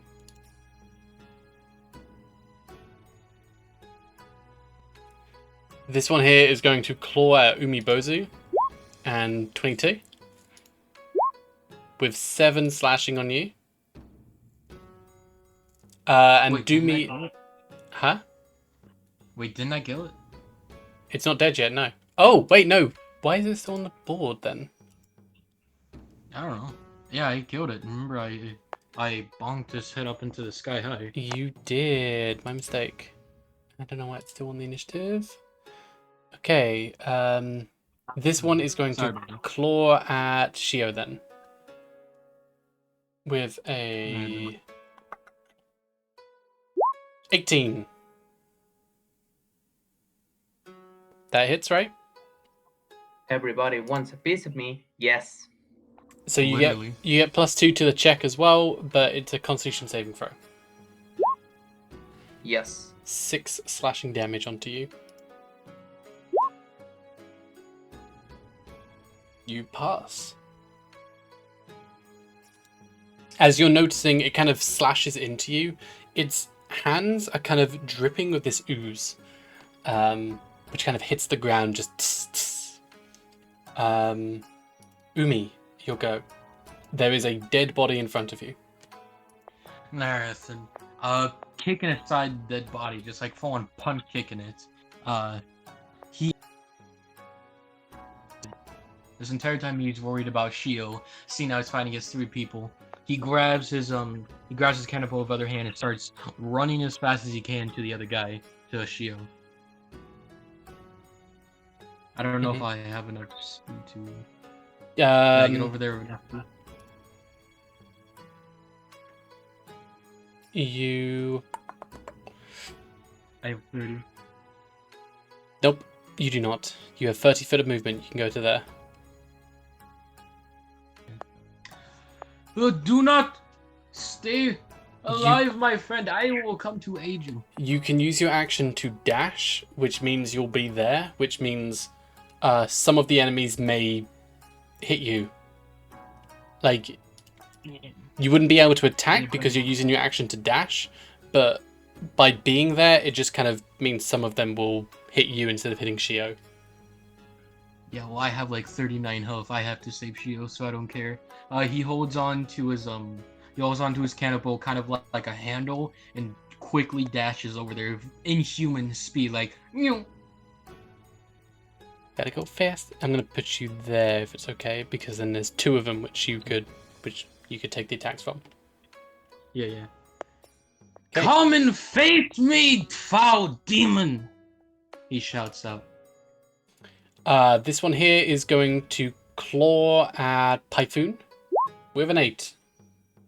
Typhoon.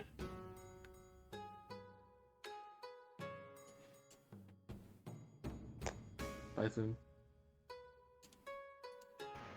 Talking to me? Yeah, Typhoon. Oh, okay.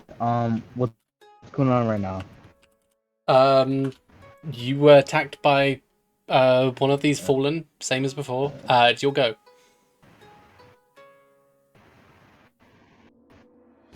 Okay.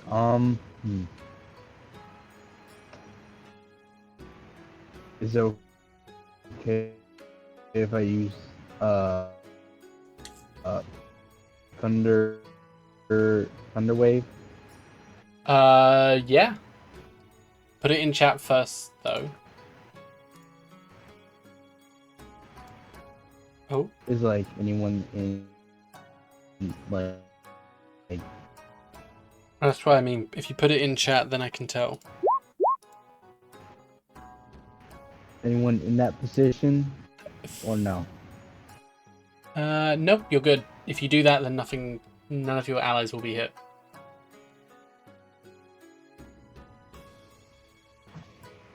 Okay, I'm gonna use that. Constitution saving throw.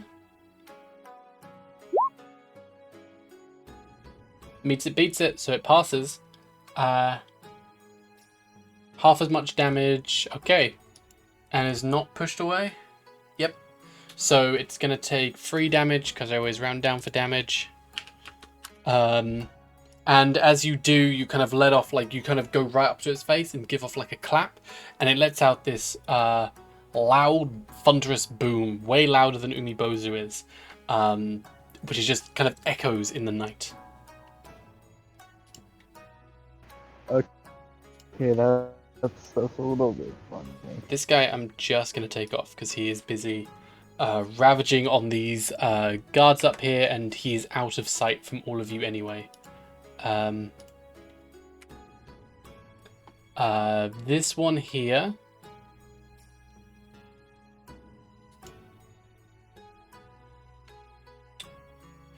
It's this one. Oh my god, leader. It's so laggy today.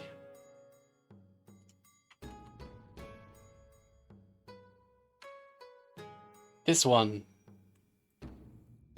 is going to do a claw on...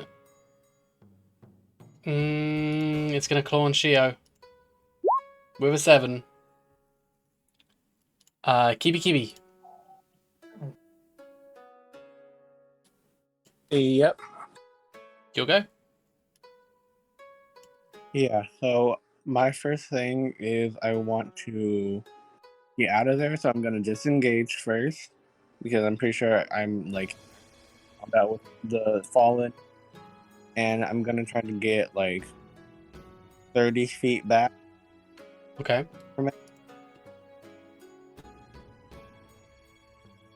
And disengage is your yeah, action, so I think that's all. yeah, you... so I just want you to. I don't think I can be helpful really close to it. 30 feet. That's as you start to like, you disengage and start to run away. As you kind of get like around there, you then realize, oh, I can hear my footsteps right now, as you come out of range of the silence. Shio. Okay. I at this point she is actually not that worried because Umibozu is with him, but he is going to use all of his resources. So again, I am going to invoke Giant Smite, but instead of becoming this big sumo glosser with a kabuki look, he grows to be a 10-foot tall giant skeleton, what it's commonly known as Agashadokuro. Okay, this is going to encompass you, by the way, as you grow to that size, but you're just encompassed by this skeletal kind of figure. Yeah, Yes. basically it's centered on you. It's not its own individual thing.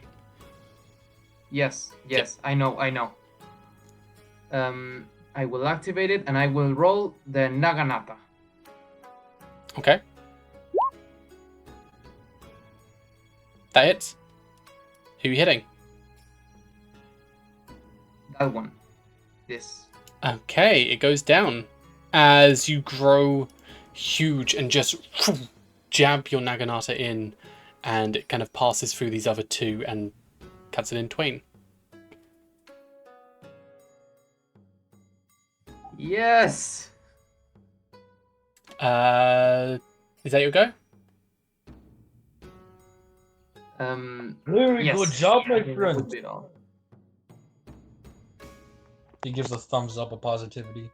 Good job, my friend. This one will claw on Shio with a 23. That hits, right? Oh my god. Please. And it's a Constitution save as well.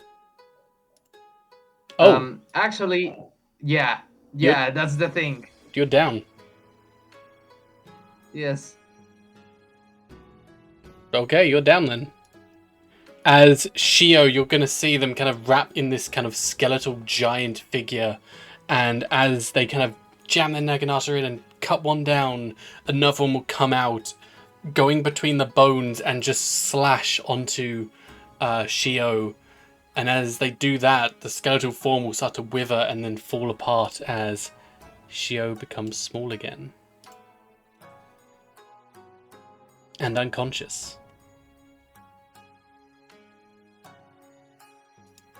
I am dead. Okay.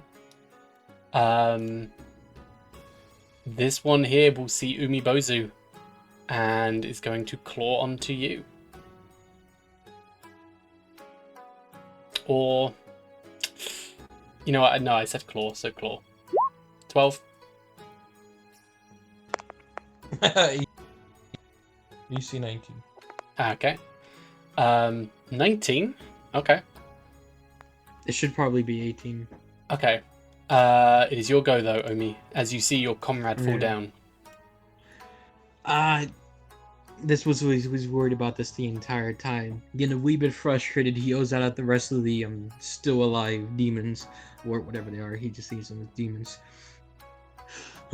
Damn you both! He yells as his arms begin to glow even brighter than usual, and a spear, if you will, a cone of spirits, souls, if you will, of what looks like fallen warrior, samurai, or something of the sorts, begin to swirl around him. What this means is Umibozu is going into rage. And here it is. Yep. And there you go. So he is going to, and by the way, his kind of now glows a fiery blue now around it. He then, with both hands, swings it sideways with force. Okay, roll the attack. That hits.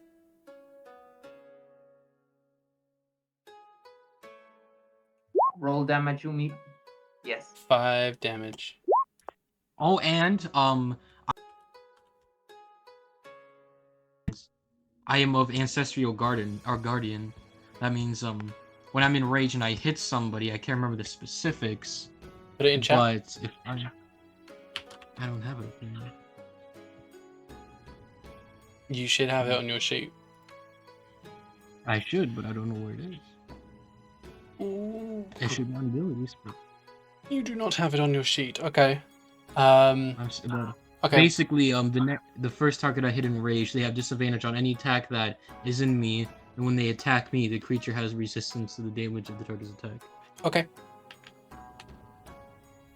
And what that sees visual wise is the when he hits them, the spirits kind of fade into the body, or not body, around the demon he sees, just kind of filling around them, kind of forcing them to hit him.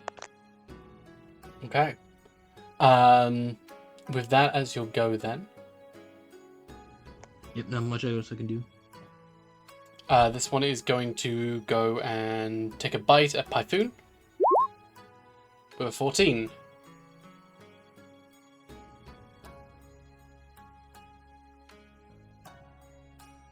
Pyphoon? His armor class is he is a what?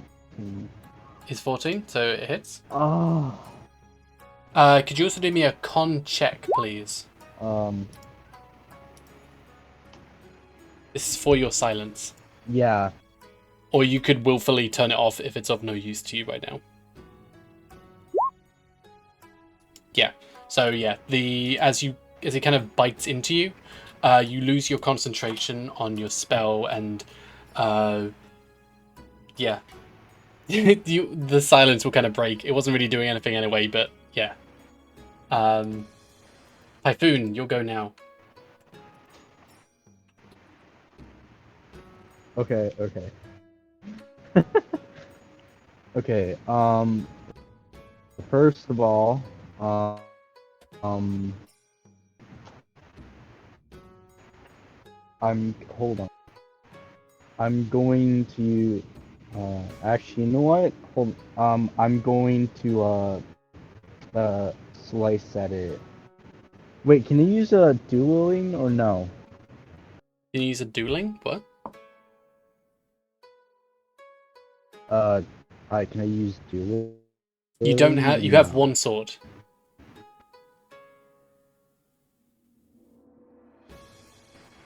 Right? I'm gonna take a,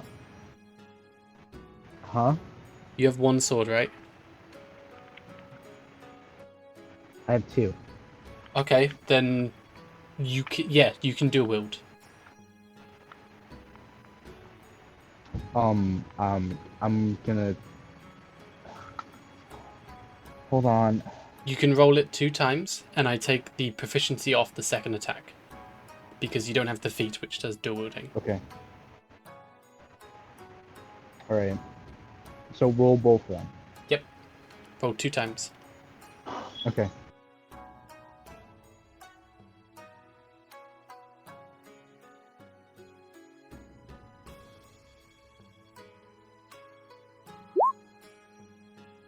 That hits. That hits. Sexy. So click on longsword, one-handed, both in the chat. 5 slashing damage. And 8 slashing damage. Okay. This guy, as you kind of, I'll say, you unsheath your father's sword, finally, and decapitate the zombie as its head falls onto the floor and is dead.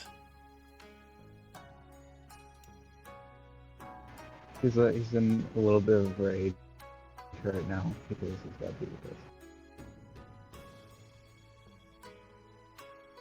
That's your go? Yes. This one is dead. Kibi Kibi. Yep. It's your go. Oh well, Python just took care of the one I was gonna go for. So well, work. Let's see. I'm like all the way in the corner. Dead. Oh, dead. Dead. I'm going to go back to where Python was, but I'm also gonna use my feet, which would be rabbit. Which, if I go at least like 5 feet, I can roll a d12 and go that many feet. And Yep. I'm gonna round to the closest 5 though, because moving point so many feet is kind of tricky. right. So yeah, roll a d12. How do you roll again? It's slash. Huh? Is it slash roll 1d12? 1 second. There you go. You rolled a 1. Okay. I'm sorry. Yeah. There's a little thing on the side where you can roll, which I just clicked on real quick. But yeah, you can go an extra. I'm rounding up, so it's an extra 5 feet anyway. So. Okay. So I'm gonna go to where Python was, and then another 5 feet, like over the corpse, because I see if these guys need any help with like magic, whatever. It's just my movement. So you can move wait, to. this is You can move to there.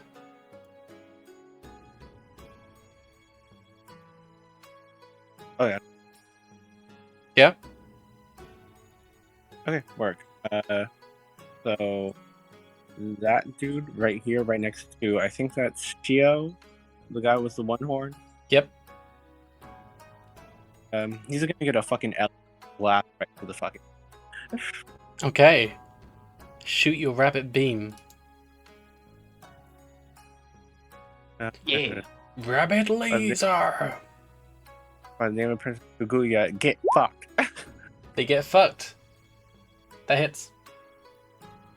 That is indeed getting fucked. Do I click for damage Click or is there... no, click Eldritch Blast in the chat. Yeah, that it's kind of hard to remember, but 10 That's force. 10 Oh, that's quite a lot. by the way, what does your Eldritch Blast look like? Just imagine just like, you know the move Moonblast in Pokemon? Yeah, that. Oh, there. Alright then. Shio, you'll go. That's He's it, dead. right? What can he do? One death save, please. Oh, shit. It's above 10, so 1 to 10 is a fail. Above 10 is a pass. If you get a Yes, I crit, know. nat 1, that's 2 fails. Nat 20, that's Nat 20, immediate get up. it's 2 saves. Yeah. Well, it's immediate get up. It's not even 2 saves. It's just you get up. Oh! That's interesting. 3. That's 1 fail. But I failed. Yeah, That is unfortunate. Just because throwing 5 people on us in the first fight. It isn't a 1. This is scaled bad. to your... This is scaled to you. This is more about positioning, if anything else. Okay. But it's that guy's go, and he's gonna claw onto Shio. Oh no! That's another death save. No, that is another death save fail. Oh, okay. You don't have to roll for it. That is a death save fail. And this one here is going to claw onto Umibozu. Oh, by the way, hold on. I got the ability set up. Let me just show you. That's fine. 7. So they're gonna try to claw up on you, but their arm just kind of it's like a wet handshake. Umi, it's your go. Your friend is in dire need right now, as you're just seeing this one creature still clawing at his already unconscious body. Damn you both! Here! As he swings back from the left, he then uses that momentum once more to swing back to the right with even greater force. Okay. Kind of like a blue fire follows tracks the cannibal every time it swings.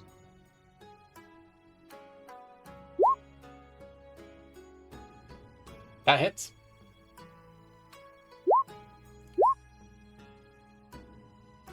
$14, the one in front of you, right? Yep. How I like to kill it is He's real weak. He's by- not dead. Oh, he's not dead. Not dead. Hanging on as you kind of like swing up, whack it into the front of its ribcage. You hear a big crack, but it's just hanging on. Well, I can't believe we have to reroll characters in the first fight. You'll be fine. I have faith. Is that your go?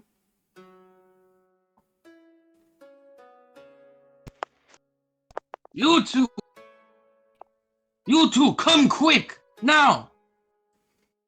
He yells over to the other people. Typhoon.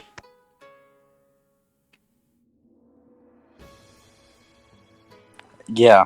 Oh, it's my turn. Yeah. Shio is down. He's got another one of these creatures clawing at him. Okay.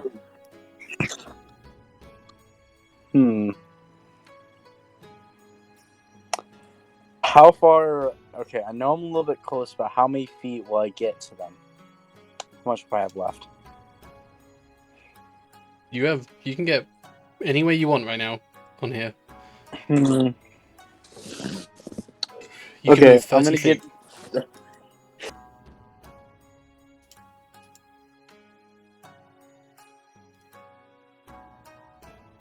Okay.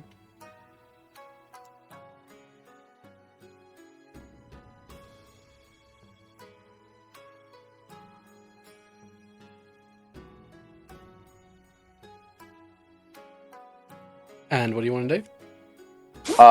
Can I use dual? Can I use dual wielding Yep, again or no? you can. Okay, hold on. That's a miss. That's a hit.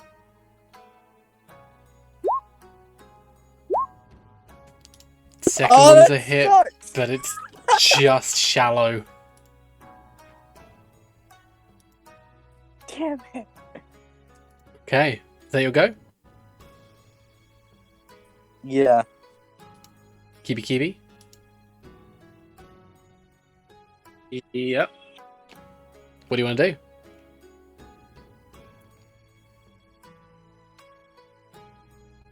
What we're gonna do is actually a poor Oni man, or being like, hey, little Oni boy on the floor, why are you dying? There you go. And we're gonna kill him right up. Quick now! Hurry, please! Roller. That's what's your spell casting ability modifier? That would be a hold on. +4, I think. Okay, so if you roller, so that's 2 or 1d8. Okay, that's 5. Plus. So Shio, you're back to 5. However, as explained, you have 1 level of exhaustion right now. Pause, let me just Also- put that there. Something else I should mention. Any other effects you have as part of features, when you became unconscious, they didn't become a thing anymore. So your frost rune Yes. would have faded as well. Yes, But you have 1 level of exhaustion as well.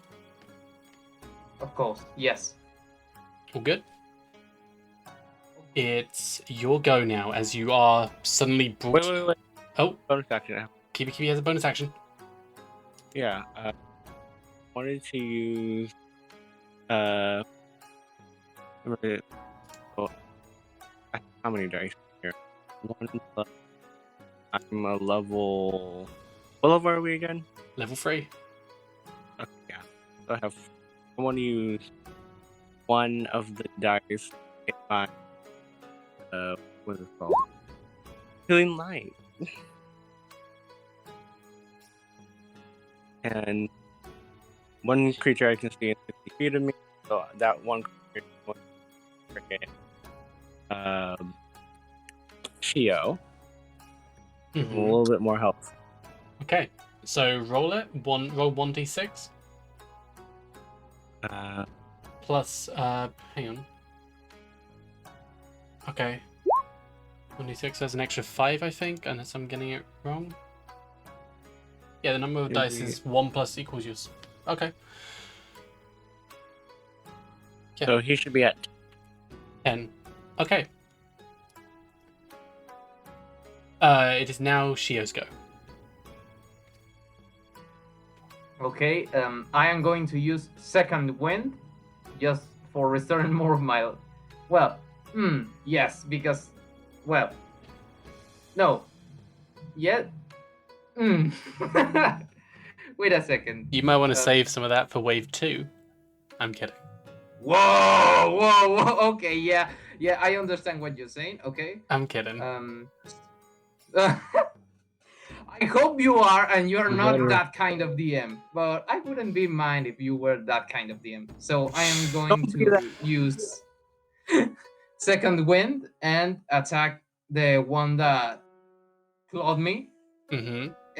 Just trying to be the most like enthusiastic and strong that Shio can be, but he is really hurt and he's bleeding from a lot of parts in his body.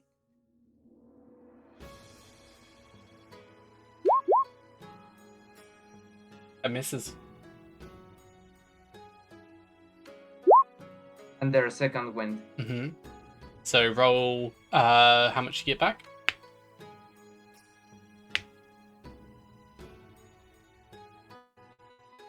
And that's your go, right? Yes. And so I. that's +4 if you could add that to your sheet. Okay. Yeah. Oh, it's so it's 10 plus your fighter level, so it's +3 on top of that. Or however, whatever your fighter level is, right? Yeah, it's 3. So I recover 7 points. That's fine. Yeah, that's all that I can do. Well, this guy is actually going to slash. He's going to claw at Pyphoon this time, actually. He's had enough of you. But Pyphoon, who's just kind of come in, slashed it, and just kind of hit its earlobe or something. It's going to kind of turn around, but just kind of swing wide as you kind of dodge out the way. And that's its go. And then this other one is going to bite at Umibozu with an 8. Umi, finish him.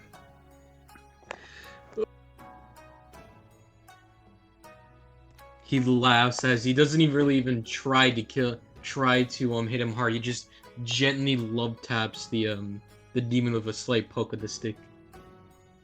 Let's see if that hits. Hopefully that doesn't miss. Oh.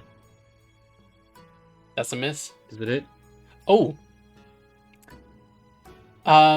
Okay, no, I'm actually being a silly dom-dom. That does hit because of flanking. Flanking is +2.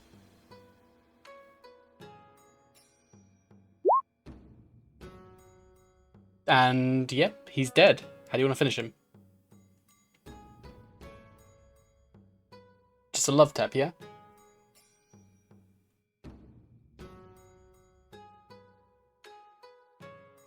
My dude, push to talk.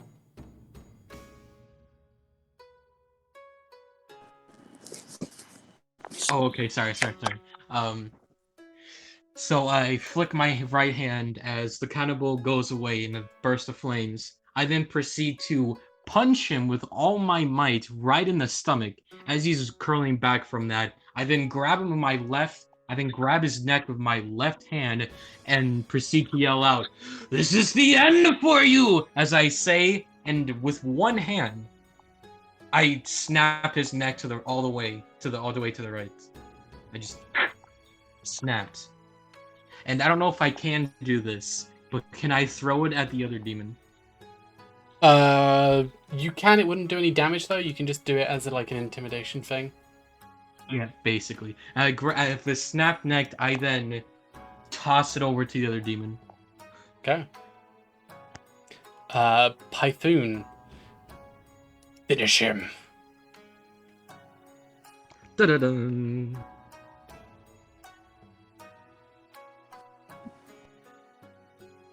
Yeah. Okay. First of all, I'm going to heal myself real quick.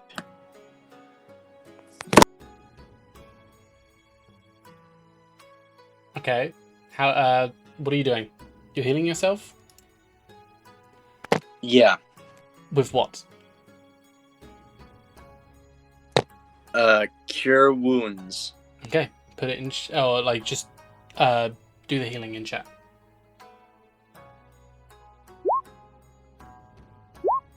Okay. That is your action. Just so you know, that is your action. Okay. You can't offhand attack if that is your action. Yeah, I kind of want to do that. Yeah, you can't do that. It is your action to heal.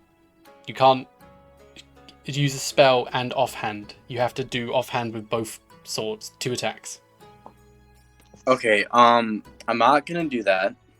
I'm gonna heal first, and I'm gonna back up. Okay.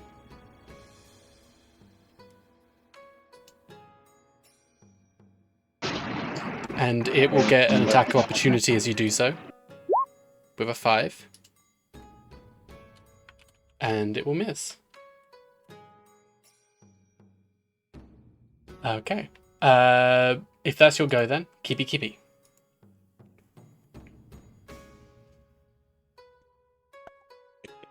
So Hello. what I'm gonna do is I'm going to. Can I flank across from a Shio? So like, I want to just Yeah. move to a. I don't know. You can do that. Not right there. Because I'm since I'm a warlock. Do you do magical flanking where like long range stuff and No, all that? it is flanking when you are two people, one on each side. No, I'm gonna keep my distance. Sorry, Shio. We're just go. Where is it? Right here. That's what I plan on doing. Okay, Right here. how did you get there? I mean, Did you go like this? oh, you're. Can you see Yeah, what I... fuck it. Yeah, I did. Okay, I'm not scared, bitch. it will have an attack opportunity as you do that then. 10. You'll go. What do you want to do? Oh, I mean, okay, no, my mistake. It couldn't attack opportunity 2 times anyway because reaction. But what do you want to do?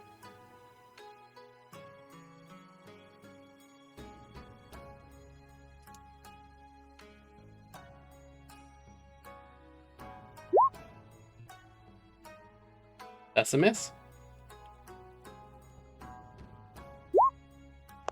Ah! All I'm gonna say is that it should eat shit and die. That's what I'm gonna do. So we get Vulgar on the moon. Don't worry about it. Shio. What do you want to do? Okay, after Take revenge on that. watching everyone trying to kill this thing and almost getting hit accidentally by moon laser, he is going to try again with the Naginata. Okay.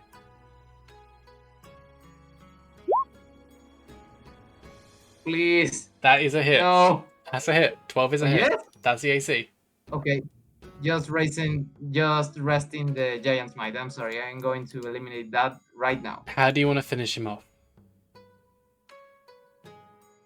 Shio is just going to spin in his Naginata, and as the Naginata is in the air, he's going to push it when it's like the head of the fallen, and he is going to penetrate all the way inside the head of the zombie. I don't know what it is. Okay. As you slash through the head and your Naginata comes out the other side, it falls limp to the ground and it's just kind of dangling there on your Naginata. And that is the end of initiative. Yes. Alright then. The second the battle ends, he notices all the demons are fought. He dashes to Shio and swoops him up. We must take you to a hospital. Something. You're going to die. He's running. He's grabbing. He's scared. He doesn't want to die. He grabbed him. He's going off to wherever closest medical places. Don't worry, my friend. Shio just spits a little bit of blood. As you say that, so we're going to end the session here because I have work at 8 in the morning tomorrow and it is 1:20 in the morning right now. So as you say that though, if you remember, there was some ghouls attacking the guards that were also here as well, as you're going to hear these kind of sounds, these primal kind of like sounds coming from all around you. Not within the kind of I mean, no, none of you. Only Shio is the one with dark vision. As you can just hear these noises coming from ominously just all around you in all directions. It's unknown how many there are. You know for a fact you saw some, even with light, you have 20 foot of radius around you. They're further than 20 feet away, as you can just hear these sounds coming from like the forest around you. But that's where we're going to leave this session. Well, alright. With all of you surrounded by dead samurai. with a wounded Yeah, Shio. that's okay. So I'm just gonna. I gotta go, but that was a great session, everyone. Hope you guys didn't get too annoyed by my new voice because of goddamn No, it's fine. phrases and stuff like that. But yeah, goodbye. Yeah. Bye, there's no problem. Let me And just I ask am the so DM. sorry, Valiant, if we carried the decision a lot longer than it was supposed to. That's fine. Oh, it's fun. Yeah. I've really got to go though, but it was a good session. Next time we'll pick Yeah, it I'm up from happy. this point as well, and we'll find out what the result of this is. Cool. Of course. Okay. Yes. See you next week. Goodbye. Adios.